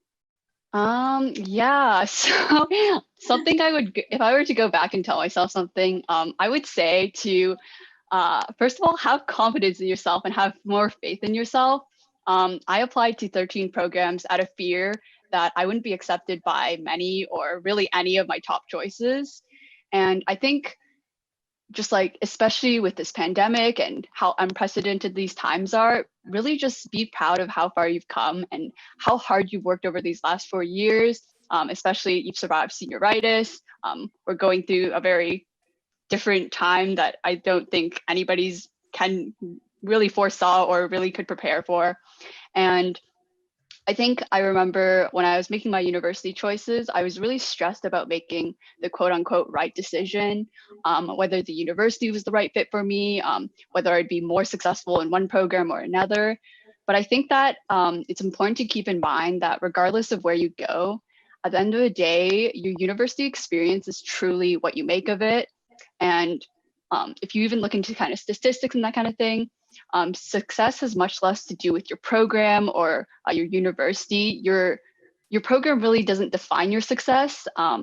It's truly your own drive, your own passion, the hard work you put into it that gets you where you are. And if you're determined to succeed and thrive, success will really find you no matter where you go. Thank you so much. That was so inspiring. Keith, do you have any questions for Josephine about health sciences or McMaster? Yeah, we have one question from the chat from Mihir Kamra. Is it difficult for first years to get research opportunities? And do you have general advice as to how to effectively email the professors for the opportunities? Yeah, so I would say in first year, I would say it's relatively tougher to get research positions. And I'm saying that because as first years, like, what do I know? I haven't taken very many courses, many upper year courses that are very specialized. I'm pretty much like fresh off the boat out of high school. I don't know too much about or have an extensive knowledge in any particular field. But I think what's really important when emailing professors and stuff is showing that you have the willingness to learn, first of all, and second of all, that you're really passionate and that like you want to learn and like have them as your mentor and you want to grow under their lab and help out in any way you can. So just showing that passion, I think, in your email is really important. Choosing a field that you're interested in. And yeah, it's just like research is a really great learning opportunity, I find. I grew from it professionally and academically. My knowledge has really kind of expanded and it's definitely an area I'm interested in pursuing in the future. So yeah, I would highly recommend going to research. It is harder in first year. You do have to email quite a few profs. I've emailed a bunch won't respond to you. Some of them will just say, I only take upper years. Just don't get discouraged. Just keep on going. Honestly, all you need is one prof to take you on. So yeah. Sweet. I might take this time to I have quite a backlog of questions to all panelists right now. I'm just going to take a quick aside. Frank, are you there? Can we unmute Frank? I don't know if Frank is still in here. All right. I am. Sorry, I Okay, was just trying to sweet. get unmuted. Hi. Yeah, I have a question from a while ago from Isaac Rosenberg. He says, "Hi, I have a question for Frank. He mentioned that he is double majoring in anthropology and actuarial science. So I was wondering if he was going to get a BA or BSc, and whether it was possible for a person to get both at U of T." Yeah, so at U of T, most courses are offered within the Faculty of Arts and Science, which is pretty much anything for an undergraduate student that isn't engineering, which is offered by the Faculty of Engineering. So engineering courses are all the only ones that are out of limits for me. I can't take them, but I can take any of the others. And much like any other university, we have minors, majors, and specializations. A specialization can be enough on its own for a degree. You could still take a major or a minor if you wanted to, extend your degree and take those. Or you can graduate with 2 majors or a major and 2 minors. Now, if you do each major specialization will be either in arts or in science, depending on what it is. So my actuarial science one is in science and the anthropology is in arts. So once I graduate, because I have 2 majors and they're one of each, they're at the same level, I get to actually choose whether I want to graduate with a Bachelor of Arts or a Bachelor of Science. If I had a specialization and a minor, I would automatically get put into whichever my specialization is in. But if they're at the same level, or if you have 2 minors that are in arts and a major that is in science, for example, you could choose at the end of your degree whether you want to graduate with a Bachelor of Arts or one of science, but you don't actually get to graduate with both. Cool. Thank you so much for that. I think we can move on to the next speaker. I'll get through the backlog as we go along. Yeah, thank you, Josephine, for your insights, and thank you, Frank, as well. Okay, so next up we have Kayla. So hello, Kayla. Okay, there. Sorry. You guys had me like muted. Okay, hi, I'm Kayla. I'm going into my 3rd year at McMaster. I'm studying psychology, neuroscience, and behavior, minoring in mental health, addiction, and society, and it is a BSc program. Although I'm going into my 3rd year, I have been at Mac for 4 years, and we will get into that later. Yeah, so I'll give you the freedom to get into that. Could you share your journey with us? Yeah, so do you want me to talk about my degree first, or do you want me to go into? You can talk about your journey and then we can get into the degree. Got it. Okay, so going into psychology was definitely not my original plan. Whenever I was a kid and anyone would ask me what I wanted to do, my first answer was I want to be a lawyer. I mean, I feel like that was kind of like imposed by my parents, but also I really loved like watching true crime shows with my dad all the time. But then once I got into high school, I started really discovering that I really liked science. Science was something that was so cool to me. I always did really well in it.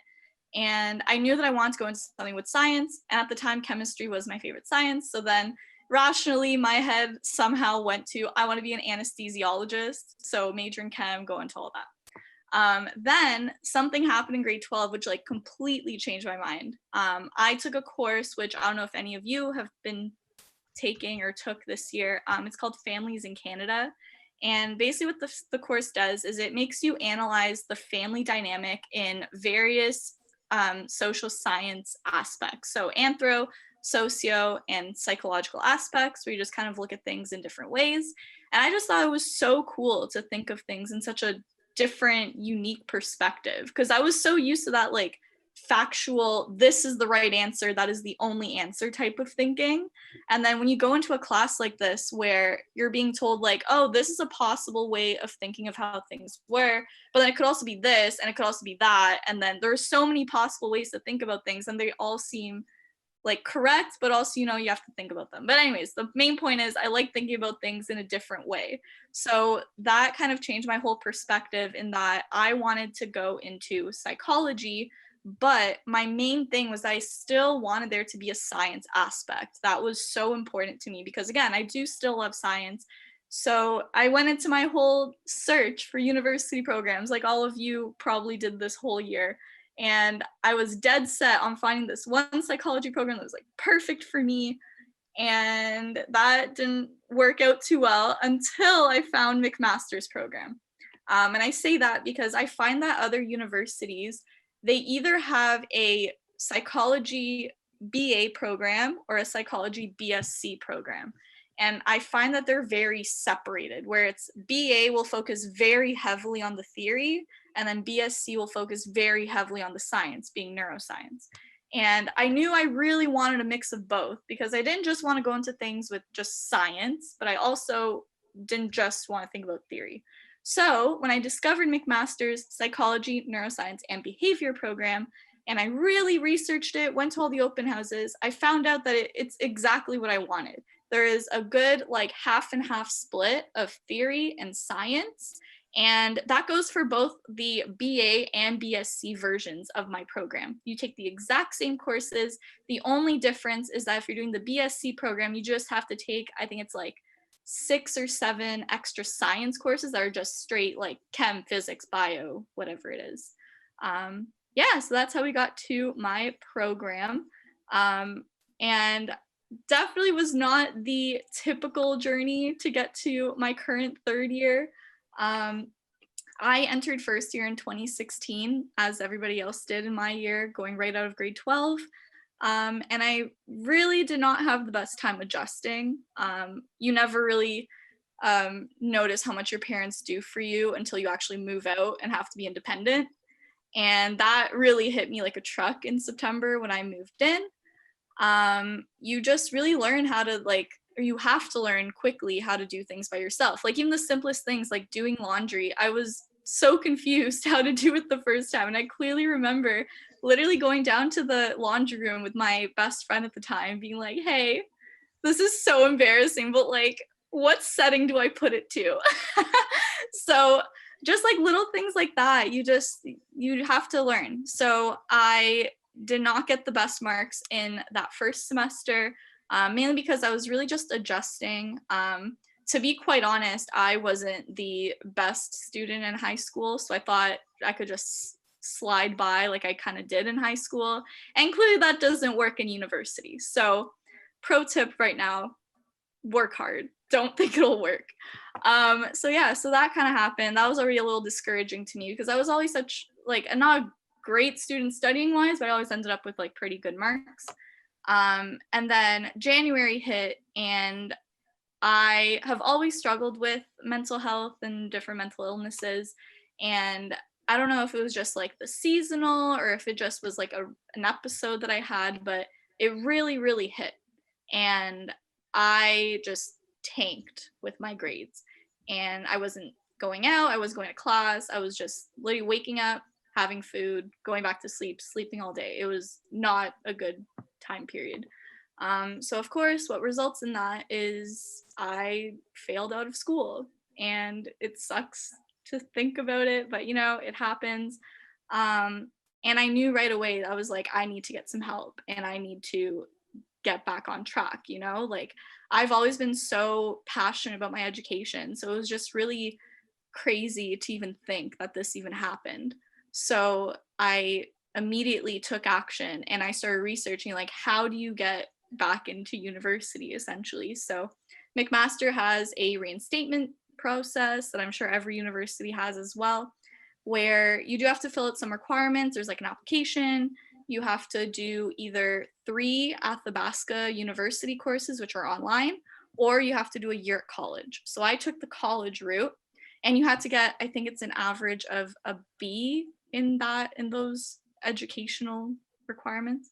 So I decided to take the college route, mainly because I still wanted to attend a physical school. I've always known that for my entire life. So I decided to take a random program at Mohawk. It doesn't matter what you take. They recommend it's like in your field. So I did a year there. I did really well. I can proudly say that. I think I entered with like an 85 average or something. That was 12 courses, which was crazy. And then I found out that summer that I was reinstated into McMaster, and it was so great. I remember calling my best friend and like crying to her because I was so happy. Mainly because I really didn't like that college experience that I had. I don't know, I can't generalize to every college, of course, but personally, I just did not like that experience. So not liking it really motivated me to work hard and get back to where I wanted to be. And I've honestly never been happier. I came back, I was obviously so nervous because I'm now 2 years older than all the new first years that I have to study with. So I didn't really have any friends. It kind of sucked at first. But again, you kind of have to pull up your socks, do what you have to do. And I ended with a straight A year that year. So that was really crazy. I was so proud of myself. And yeah, I just kind of took that time to reflect and, and then I just did my second year this past year. And I did pretty well. I just got, this past semester, I got straight A's again. The last semester, not so much, but it was still a good semester. It just wasn't straight A's. Yeah. But yeah, so that's Great. just kind of I'm so happy for you.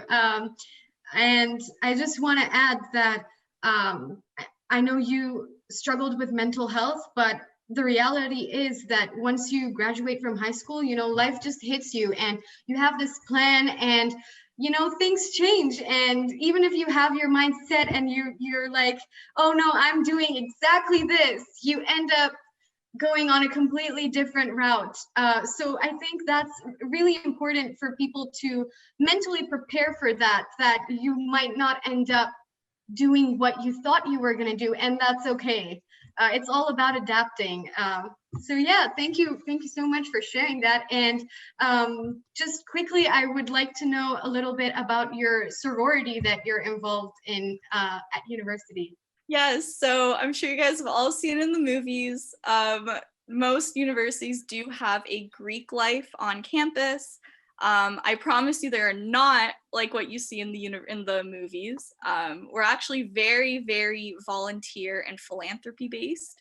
I'm sure you guys have so many questions about sororities, fraternities, whatever. So please feel free to ask me. I was actually just elected the president of my sorority, so that's exciting. So I got all your answers. But yeah, so it's just very philanthropy based, and we all have our own charities that we support. Personally, my sorority supports the Canadian Cancer Society and the MS Society. And we also, of course, we do have some social events, but they're not as crazy, again, as you see in the movies. It's usually just between us sisters, or we'll have a mixer, which is just kind of you hang out with another fraternity. And you just meet a lot of people. It's really, really great for networking. And within these Greek organizations, there's a lot of leadership and executive roles, which I've actually heard that a lot of employers find really great. If you're in commerce, then becoming the treasurer of a sorority is a great experience. You handle literally all the money and you make budgets, and it's really great. There's always an executive role for anybody. Awesome. Keith, do you have any questions for Kayla from students? We have a lot of questions. Oh. We are, okay, so we're a bit ahead of schedule. I will get to the questions after our next speaker, because our next speaker is actually our last speaker for today. Okay. If you guys are willing to stay for a couple more minutes afterwards, I have all of your questions literally written down. They're for almost everyone on the panel, including you, Lucy. We'll get to those. Just, I think we need to move on to our next speaker. So we can do that. I'll get to the questions afterwards. Okay, so I'm really excited to introduce our next speaker because she's attending the only university outside of Ontario. So we have Rashika from the University of British Columbia. So if you guys could unmute her, we can have her unmuted. Hi. Hello. So as Lucy said, my name is Rashika. I'm going into my second year in the Faculty of Science, and I live in Vancouver, which is right where UBC is. So could you talk to us about your program a little bit, Rashika? Yeah, for sure. So UBC works a little differently in that we don't choose our majors until the end of our first years. So that's what I'm in the process of doing right now. I'm choosing my major. And for a lot of faculties, like for arts, they choose it at the end of their second year. So you generally end up taking first year, very general courses that you have to make sure are focused on what you want to do in the future. Otherwise, you can get sidetracked along the way, but there's a lot of opportunity for you to check out what you're interested in get to know all the resources that are offered and what you want to do in the future as well. All righty. Okay, so could you talk to us about the difference between high school and university and how UBC really helps students transition? Yeah, high school and university are quite different. There is a transition process just because you're now taking what's the word for it? You're taking control of your education. You're choosing your classes, you're making your timetables, you're choosing if you want to sleep in until 10 a.m. or stay on campus until 9 p.m. Like, it's very variable for each student. So, and you're going to see different people all the time, which is very different to what you went through in high school. And UBC is actually very supportive of people. So there's, of course, residence, which offers a lot of support in that way. And a lot of students get to meet people. There's a lot of student committees, and you get all the support you could need. For those who aren't on residence, which was something I was not a part of, there are what's called commuter spaces. I'm not sure if any other university has this, but as far as I know, UBC has commuter spaces, which is around 300 first years only. You get to get support from older upper years and get their experience with university, get their support, as well as get access to a microwave, which is super clean, a nice fridge, everything. It's basically like a living area to hang out, meet people, and just relax in between classes. Yeah, so I'm really interested about the general year that you start off with at UBC, because I believe for other universities, you at least have to choose your faculty. Is that the case for UBC, or is it like even more general? You do have to choose your faculty. So you choose like science, arts, or engineering, but the courses are very general. Like, if you want to do science, you could do anything from only physics and comp sci to like only biology and chemistry. So it's like very distinct on what you're interested in. So you kind of like get to choose your courses more so than the program that you want to pursue. Yeah, so you would choose your program based off which courses are your favorite, I'd say. That's really cool. So you have complete freedom over the courses that you choose. And I think you also mentioned that you get to create your own specialization, which is really cool. And again, I want to emphasize this: if there are any students who are confused about what program they want to choose, you have to go for universities such as UBC that provide more of a general year and give you support to figure out what you want to continue with. So I think that's really great. And could you share some last information about British Columbia and what it is like living there? Yeah, for sure. So UBC itself is a very beautiful campus. There's a beach right nearby. There's forestry. It's so pretty. A lot of people, the campus is also very large, so a lot of people are always biking. There's always something happening on some area on campus. So I think UBC is like a little community away from Vancouver, and it's really nice. You have everything you could ever want there, and it's just a beautiful place to make friends, get your education, and get involved in a lot of ways. Sounds good. So Keith, I'm going to let you take it away with all the questions we've received. Yeah, just to respect people's time, maybe we can just say some closing remarks now and get the questions afterwards. Is that all right with you?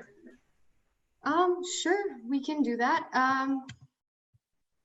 Yeah, just for the people who need to leave at 5. Thank you all so much for coming to this session. I hope you guys have learned a lot. Please stay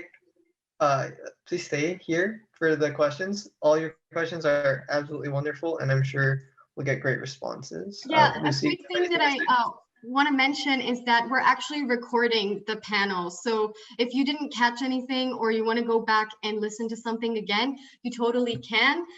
We're going to be sharing that to your email. So look out for that. And also apply for the mentorship program if you want more of your questions answered. All right.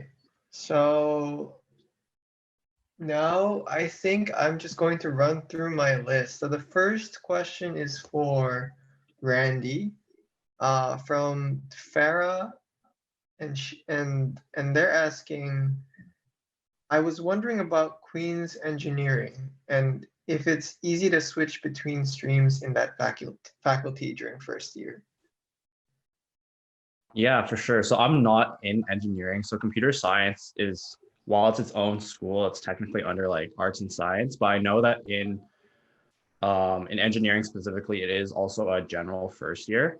So you will take, I think, most of the same, if not all the same courses with your fellow class of engineers, and then you specialize after your first year. So you have your different streams, such as like computer eng, mech eng, like chem eng.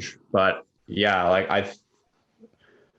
I'm not the person that's like most equipped to like talk about engineering in like the program specifically. But if you want, like I can like probably get someone who is more equipped to like answer your more program specific questions afterwards. In terms of like switching between engineering and computer science, I think there have been a few cases where you'd be able to switch between the two.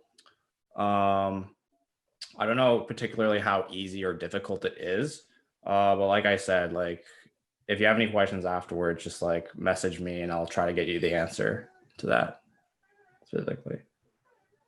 Cool, thank you so much. We have another question for Julia. It's quite a broad question, but I'm sure you can answer it. What is it like doing research at university?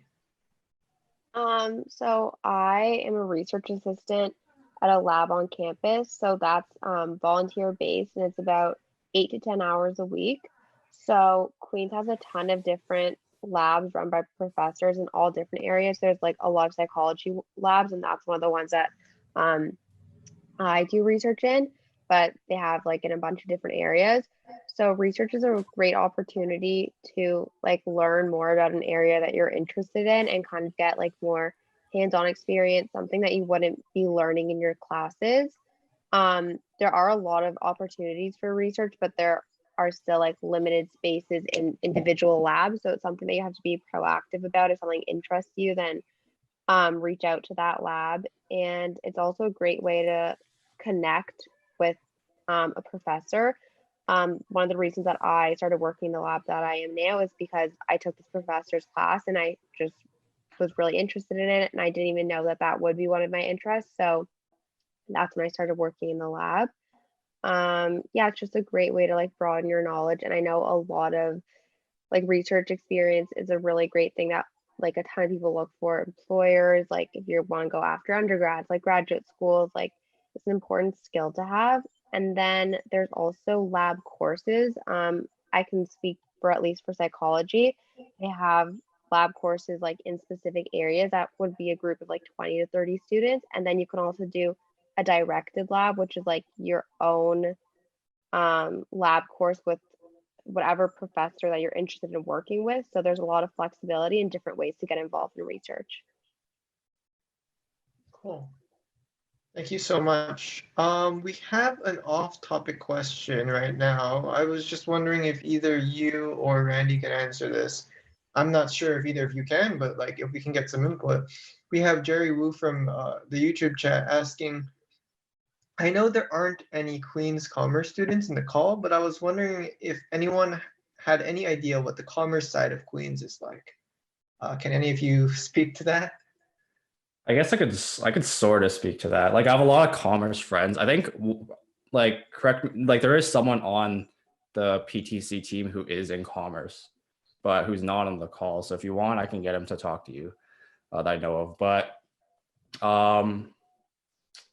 yeah, in terms of the program itself, you do take your courses, like you take the same courses basically in your first and second year, all of your commerce courses. And then in your third year, that's where you kind of like start to have more choices in terms of electives, in terms of like kind of like the different streams that you want to go down, even though you do graduate with a commerce degree and you don't really graduate with like a specialization. Like I'm not sure like what else you want to know more specifically about commerce, like whether it's like the clubs or the program itself. But yeah, if you want to know more, I could probably get you to someone to like answer that specifically, because I don't want to like give out any like wrong information here. But yeah, that's understandable. Yeah. Yeah. Thank you so much for trying though. Yeah. Just gonna go back to a question. I feel like Siddharth had something to say about the research component. Siddharth, are you there? Yeah, I think this time you guys can see me and hear me. Yeah, so I wanted to say that I think Julia's answer was like spot on. That was a great answer. I just wanted to bring in from the engineering side of it. So I work at the Neural and Rehabilitation Center at Waterloo, and I'm doing research there as kind of a biomechatronics designer and stuff. And so the question about, just to kind of flesh out that conversation from a different perspective, I think doing research in university is really, if it's in something you're interested in, it's a great experience to get exposure to the field. In some ways, you can treat it kind of as a co-op, in the sense that, you know, you're getting to interface with people who work on problems that are relevant to that field. And so like for me, my passion is biomechatronics and working with technology in the human body. And so it was a really cool opportunity. Just like Julia, I found a prof who was like, I had his class and I was like, oh, this is the dude I want to work with. Like this is awesome. And once I kind of chased him down, the work I got to do really opened my eyes to what was possible.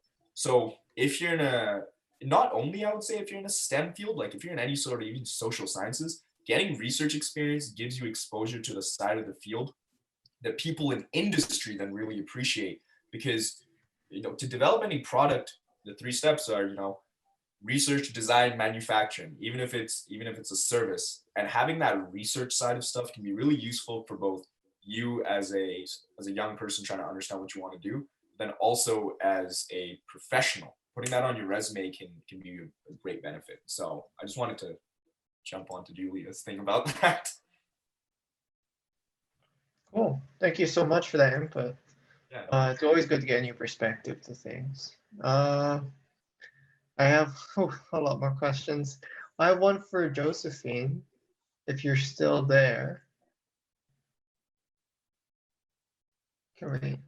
Yeah, hi. Okay. So I have a question from Hassan. He's asking, if I want to be a doctor of medicine, what are the prospects after undergraduate? And what are the other prospects if I don't get admitted in the School of Medicine after undergraduate? Yeah, so I think it's a little bit difficult to speak about prospects per se. I guess it's popular or well known that a lot of health sciences do intend to pursue an MD in the future. But kind of like I touched upon earlier, I don't really think a program defines your success or your future prospects that well.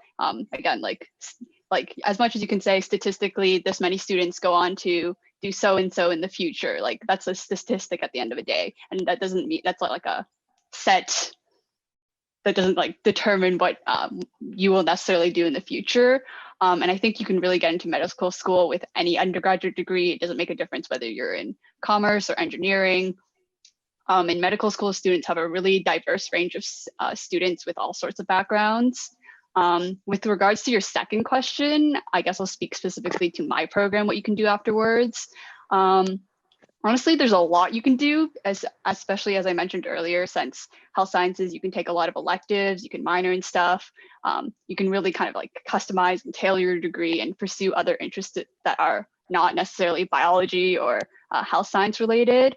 I think the world is really your oyster with health sciences. Graduates have gone on to do all sorts of things, whether it be a graduate degree such as a master's or PhD, professional schools, obviously, such as dentistry, MD, optometry. Some people just join a research lab straight out of health science. And yeah, there's really like, you can do people think that your only prospects after health sciences is getting an MD or going to professional school, but I think there's a lot more to it. Cool, thank you so much. I have another question for Kayla. Kayla, are you there? Yeah, I'm here. Sweet. I have a question from Laurie Ha. She's asking, what minimal GPA is needed to branch out to PNB second year at Mac? And how competitive is that program? Okay, well, McMaster, like a couple of the other universities that we've heard from, does have a general first year. So you have to look into the requirements that you need to get into PNB, including the courses, of course. Unfortunately, PNB is a very competitive program, and it's very limited. Every year's cohort has only, I believe, 150 students. So the GPA, I believe, what I've heard is that it changes every year depending on everyone's average, kind of like university cutoff averages. But in my year, when I applied, I believe my cutoff was an 8.7. Sorry, McMaster has a 12-point GPA system. So I think an 8.7 is a B, if I'm not mistaken. I think it's like a 74 to 77. So it's not like super high, but you have to remember that like it really depends on the people applying. So if I guess everyone in my year had a decent average, but they really took you based on your average as well as like the courses that you took. Sweet, thank you. I have a question from someone who'd like to stay anonymous. There is one general question, but I might just direct that towards Waterloo because this person has a question to anyone in Waterloo. What is the community like in Waterloo and how have you adapted to it? So whoever, I guess just unmute everyone and guys go for it. All right. Hey guys. Okay, you go ahead. No, man, I'm here. What's up? You go first. Yes, I think so. For background, for everyone who's watching this, me and Davik are roommates. We're actually really good friends. We grew up together and everything. So I think community. To that point, though, I think community Waterloo is one of those things that's really. It's kind of a hit or miss for some people at some time because Waterloo is a really competitive place, and like pretty much everyone on the call has talked about, when you move away from home, it can be tough to generate kind of that sort of connection in a new place. So overall, I think people at Waterloo, because of the difficulty of the program and the co-op, they're actually really nice people. It's just that to kind of have a let's say analogous experience to someone like maybe Randy at Queens, right? It's like you got to step out of your comfort zone a little bit more. You got to really look for those people. If you want to go on these like parties at night and stuff, it's not as easy to find them, but they're there. And so it's a really cool place in terms of that. But the community overall, I think it's really what you make of it. If you're willing to go out and meet new people and generate new connections, you can have a great time. Like me and Davik have a fantastic time at Waterloo. But I'll let you speak to that actually, man.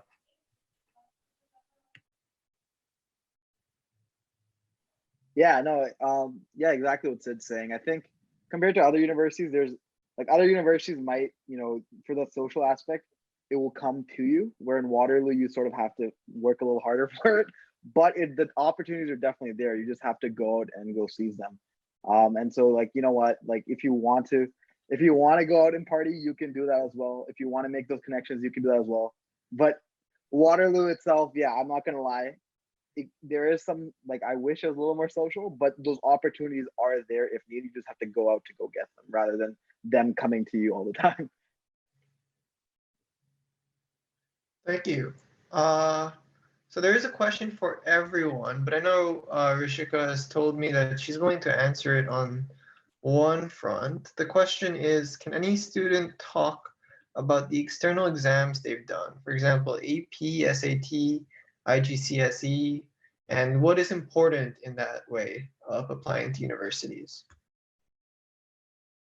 So I took 3 AP courses during high school. I think I took AP European History, AP English Literature, and AP Calculus.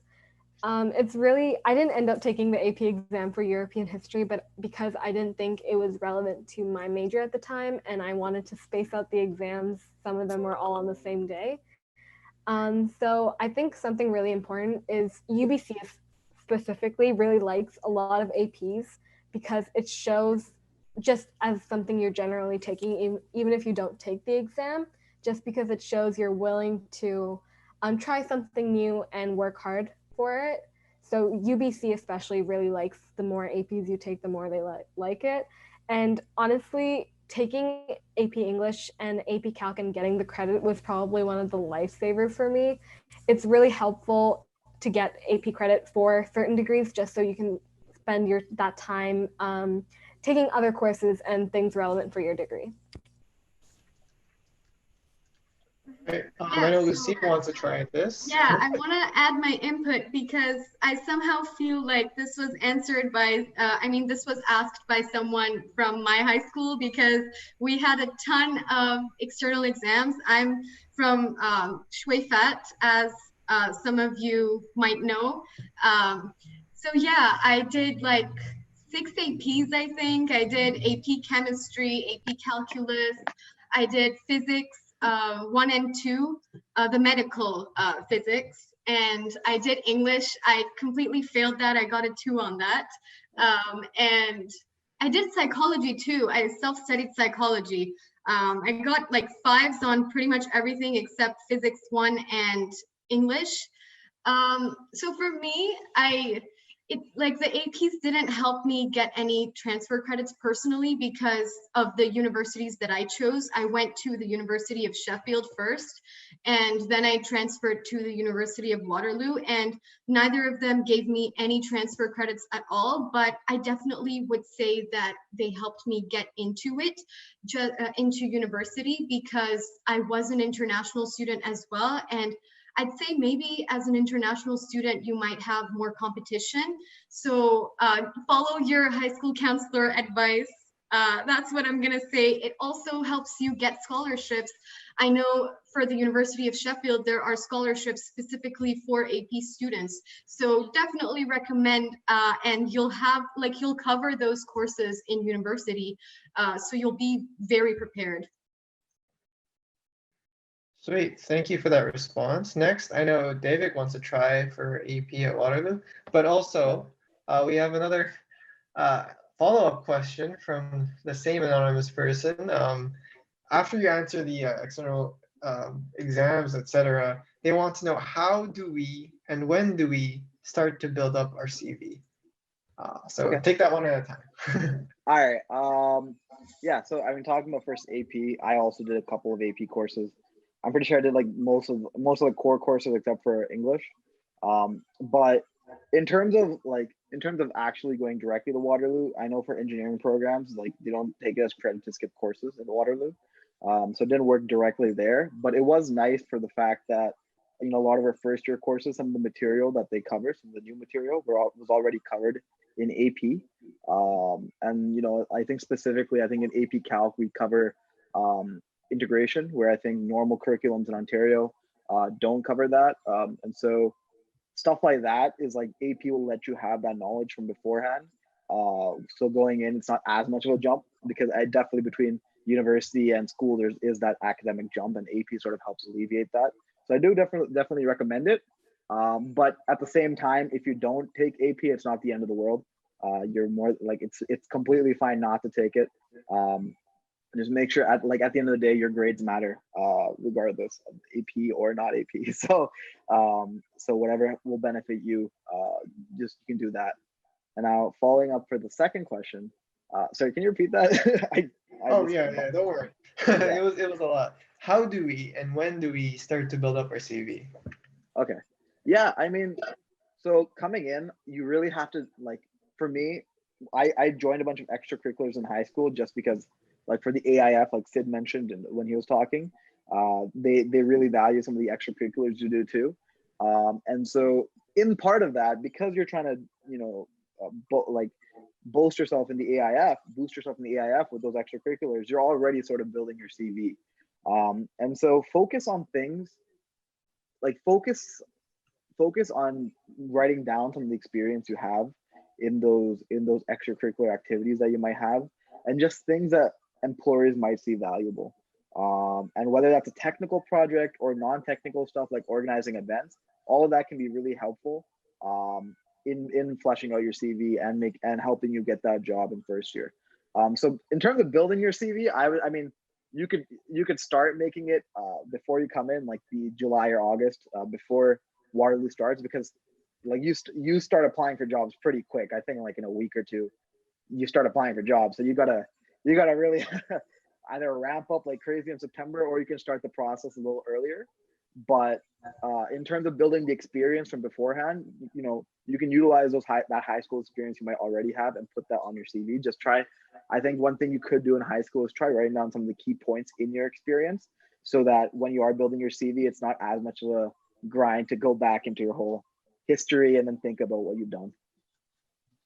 Yeah, I just want to add something as well for the previous question. I'm going to get in a bit of trouble for saying this, but regarding IGCSEs or O levels, if you want to save financially, and I would say it's better for you to get into extracurriculars during grade 10 rather than take the O levels or IGCSEs. I don't think those really impact on your acceptance. Really focus on the APs though. They really help you get a competitive edge. But yeah, focus on extracurriculars more than O levels, I'd say. Cool. I do have more questions, but I know some people need to leave. I just wanted to say a quick thank you before anyone else leaves. Thank you, speakers, so much for answering all these questions, taking more than 2 hours out of your day to just, you know, go through all this. Thank you so much. I know certain people need to leave, so just putting that out there. Thank you guys so much. Okay, moving on to the next question. Oh, not next question. I know Josephine wants to take a run at the same question, but funnily enough, we also have a question from Jerry Wu again, which pretty much matches with what Josephine's about to say. His question is, has anyone taken the IB diploma program? And if so, does the diploma help with applications? And has it helped with high school to uni transitions? Yeah, so I am an IB alumni, I guess you would call it. So yeah, I did take the IB program. I got my full diploma.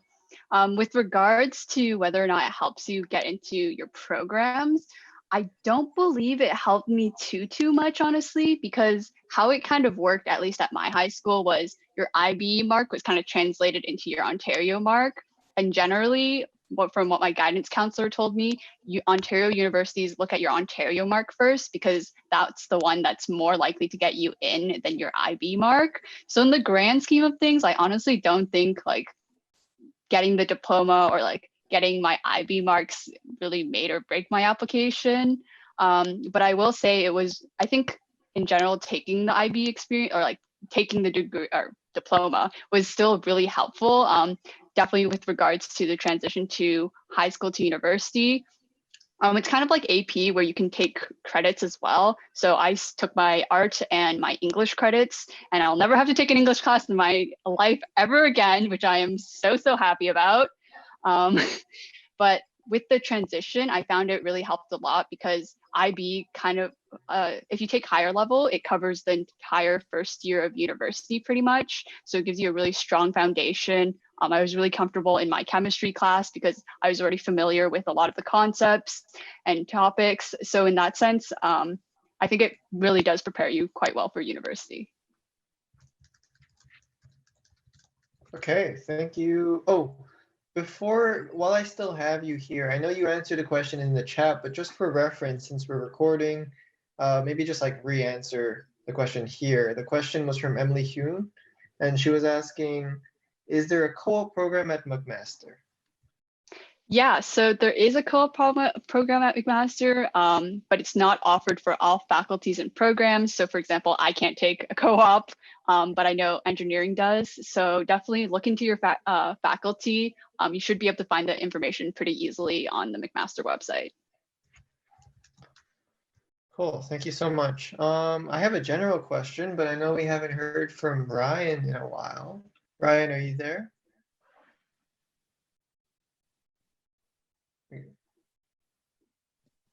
There we go. Sorry. Hi.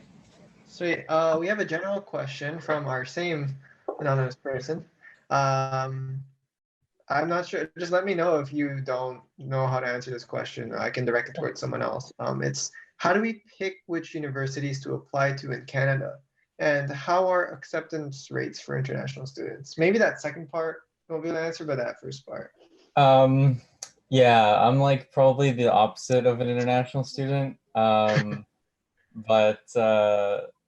and what the first part was acceptance rates, you said? No. How do we pick which universities to apply to in Canada? Oh, pick as in, I guess you don't know who asked it, but I guess pick as in like, how do you try to decide where to go, or how do you actually physically choose? Why not both? We can try that. I'm not too sure. I'm not too sure either, but just in general picking. I don't know. I guess I probably would want to defer that to someone who did come from internationally. I'm sure there are some people here that might be better at answering that question. I can answer that because I used to be an international student. When I was in high school, I wasn't a permanent resident yet at Canada, like a Canadian permanent resident yet. So at that time, I applied to UFT and Alberta, and I got accepted to both. As a transfer, it was a lot harder when I transferred from Sheffield to get accepted. But I'd say for international students, if you're doing AP and you have some extracurriculars, you have a pretty good chance of getting accepted. The rate doesn't matter. In the end, it's about being accepted or not. The rate could be 99% and you could be the only person who doesn't get in. So I don't think the rate really matters. But what was the other question? Oh, choosing the universities. Yeah, so we kind of mentioned that already in the panel. It depends on, did you get a scholarship in a university? That makes an impact. The program can be different at different universities. For co-op, do you want to be in a co-op program? It's a really good opportunity to have experience, but also it's very difficult because depending on where you get a co-op job, you could be moving every 4 months. So you could be moving to another city or another province, another country. So that's really a lot to juggle with. So I think it really depends on you, and you shouldn't let anyone else influence your decision. Again, like there's family. Do you have family in one of the cities that you're applying to? All of these are factors that you need to consider when you're selecting your university. Cool. While we have you, Lucy, we do have a question from the same person directed towards you. The question is, how did you pick chemical engineering? What is your interest in it and the goal of it? And how do you know which university to apply to if you want to study abroad? So for chemical engineering, it's funny because as a girl and living in the Middle East, I never really considered engineering as one of the programs that I wanted to study at all. In fact, I used to make fun of guys because every single boy I used to ask in my school, like, what do you want to be when you grow up? They're all like, engineering. I'm like, oh, come on, again, seriously? But then I had the chemistry class in grade 11, which I really enjoyed. I really liked my teacher. And again, I feel like this question might be from Shui Fat, so you might know which teacher I'm referring to, just based off the name, I'm guessing. So I really enjoyed chemistry, but I wanted to completely, I wanted to avoid having a stressful program, to be honest. I was considering something like media or journalism, and I went to the Northwestern University journalism workshop, which they were offering. And although I enjoyed it, I literally felt like I couldn't breathe when I was imagining a life without math and science, and all the work that I put in, all the praise that I had from my teachers for my math and science skills. I just couldn't imagine throwing all of that away. And it's funny, like one of my friends brought a brochure one day and she wanted to study engineering. She ended up not studying engineering, but just by looking at the brochure, I thought I was interested in biomedical engineering, but it seemed too specific. And with further research, I thought, okay, chemical engineering has more opportunities. I can get into more industries. And if I want to specialize in biomedical, I can for my master's degree. And with chemical engineering, you can pursue so many things. You can pursue a job in chemicals industry, in petroleum, just consulting, water treatment to get clean drinking water. I know in Qatar, they have to take the seawater and convert it to drinking water. That's one thing. There's recycling, that you take all the waste and you have to figure out how to manage that, because you can't just dump it anywhere, right? So the chemical engineers really have to think about that, and the number of industries you can get into are endless. Cool. We have another question, which I guess I can propose to. I have 3 people in particular that might be able to answer this. Maybe you can take turns. Question is, how do we aim to get a good scholarship? I guess the 3 people I could ask are Josephine, Rishika, and Julia. I guess we could go in that order. Josephine, you want to speak first? Yeah, so applying to scholarships, like it can be tough because I remember like I was trying to get into my program before I got a scholarship. Like you can't really do anything with a scholarship if you don't get into the program you want, I guess. For scholarships, I would say try looking into, first of all, look at the ones that your university offers for first year. Some of them are automatic. If you just meet a certain threshold, you'll automatically get a certain amount, which is really nice. Scholarships can be like kind of a shot in the dark, I find. Like it's, obviously there are a lot of people who want to get scholarships and reduce their tuition and all that stuff. I applied to a few smaller scholarships or ones that weren't as well known, and I was successful with those ones just because I think in general there weren't as many applicants. So I really focused my time on those scholarships, really nailing them down, working on my essays for them. But yeah, scholarships can be tough to get, I would say, but my advice would be to look for some smaller ones and don't give up, don't feel disheartened. There are like tons of people applying for these. Remember, like whether or not you get a scholarship isn't really like an indicator of who you are or how good of a student or how deserving you were of it per se. Sweet. Is maybe Rishika can speak next? Yeah, for sure. So for scholarships, I think finding a scholarship that's you can actually meet the standards of, like have similar values with.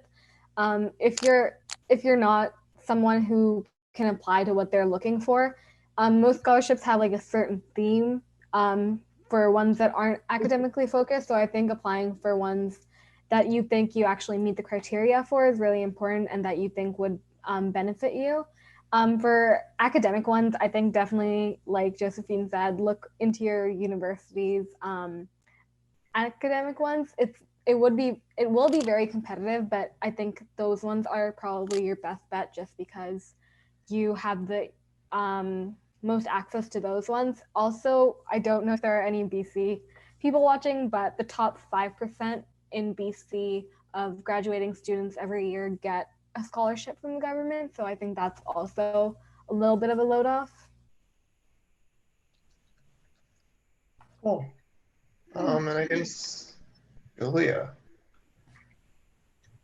So I know that Josephine mentioned a lot of schools have like the automatic entrance scholarships.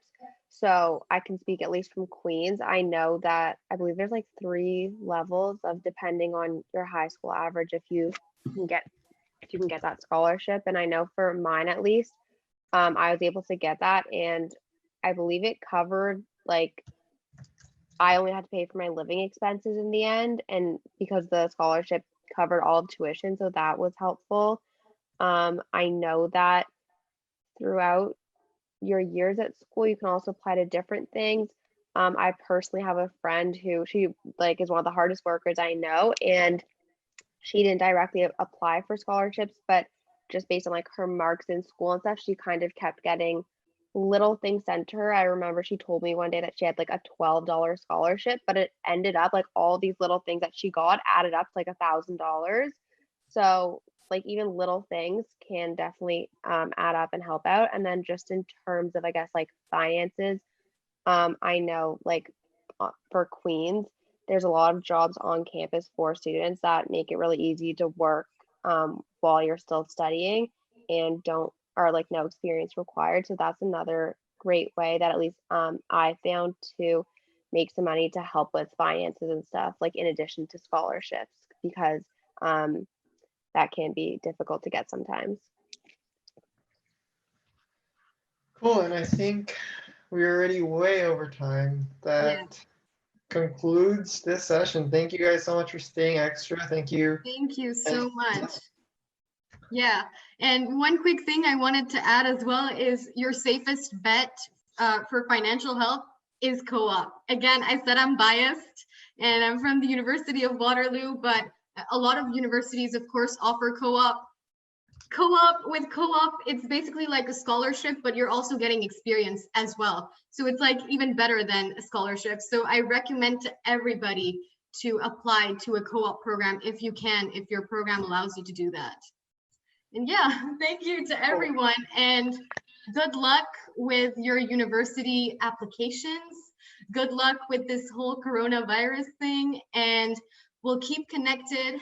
Yeah, Keith, you wanted to add something? Yeah, I know Kayla wanted to say just a quick thing about the city of Hamilton. Okay. Just like a last bit. Yeah, sorry. I don't know if anyone asked about Hamilton itself, but I feel like Hamilton gets a really bad rap. And I just feel like someone needs to speak out about it because I promise you it's not as bad as everyone makes it out to be. The area around campus is absolutely beautiful. McMaster is in the Westdale and Ainsley Woods area of Hamilton. Thank you. Yes, I love this support right now for Hamilton, okay? I get it all the time from my friends. They kind of give me this look that's like, oh, you're in Hamilton? Like, no, it's actually fun, okay? Westdale, I think of Westdale as like, kind of like Queen Street in Toronto, except like a little town.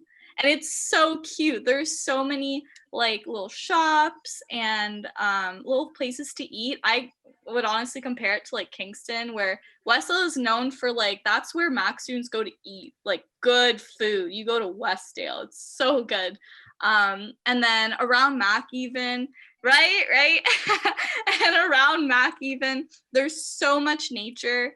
McMaster even has I think it's like a ravine. We call it Coops Paradise, and it's right in our backyard. I go there all the time just for like a little nature walk. And yeah, it sucks that people have this bad reputation with Hamilton, but I would say the area around Mac is excellent. And I can admit though that like downtown gets a little rough, but you don't really have to go there too often. And like it is about a 10-15 minute bus ride away, so it's not even like that close. So if you want to like have a good time at McMaster, I recommend staying in like Westdale and Ainsley Woods. But you know, downtown is also cute too. They do have some like fun things. You just have to like be aware. But Hamilton, like in the McMaster area, is actually really great. I just need to advocate that. Cool. Thank you so much. Right. It's been a wonderful event. You guys have made this amazing. I know a lot of people have left already, but like you guys rocked it. Are we good with all the questions, Keith? Yeah. We have a very eager person asking lots of questions, but I'd like to remind everyone we have a mentorship program. If you have a lot of questions, you can always sign up and we'll be emailing you about that. Yes. Yeah.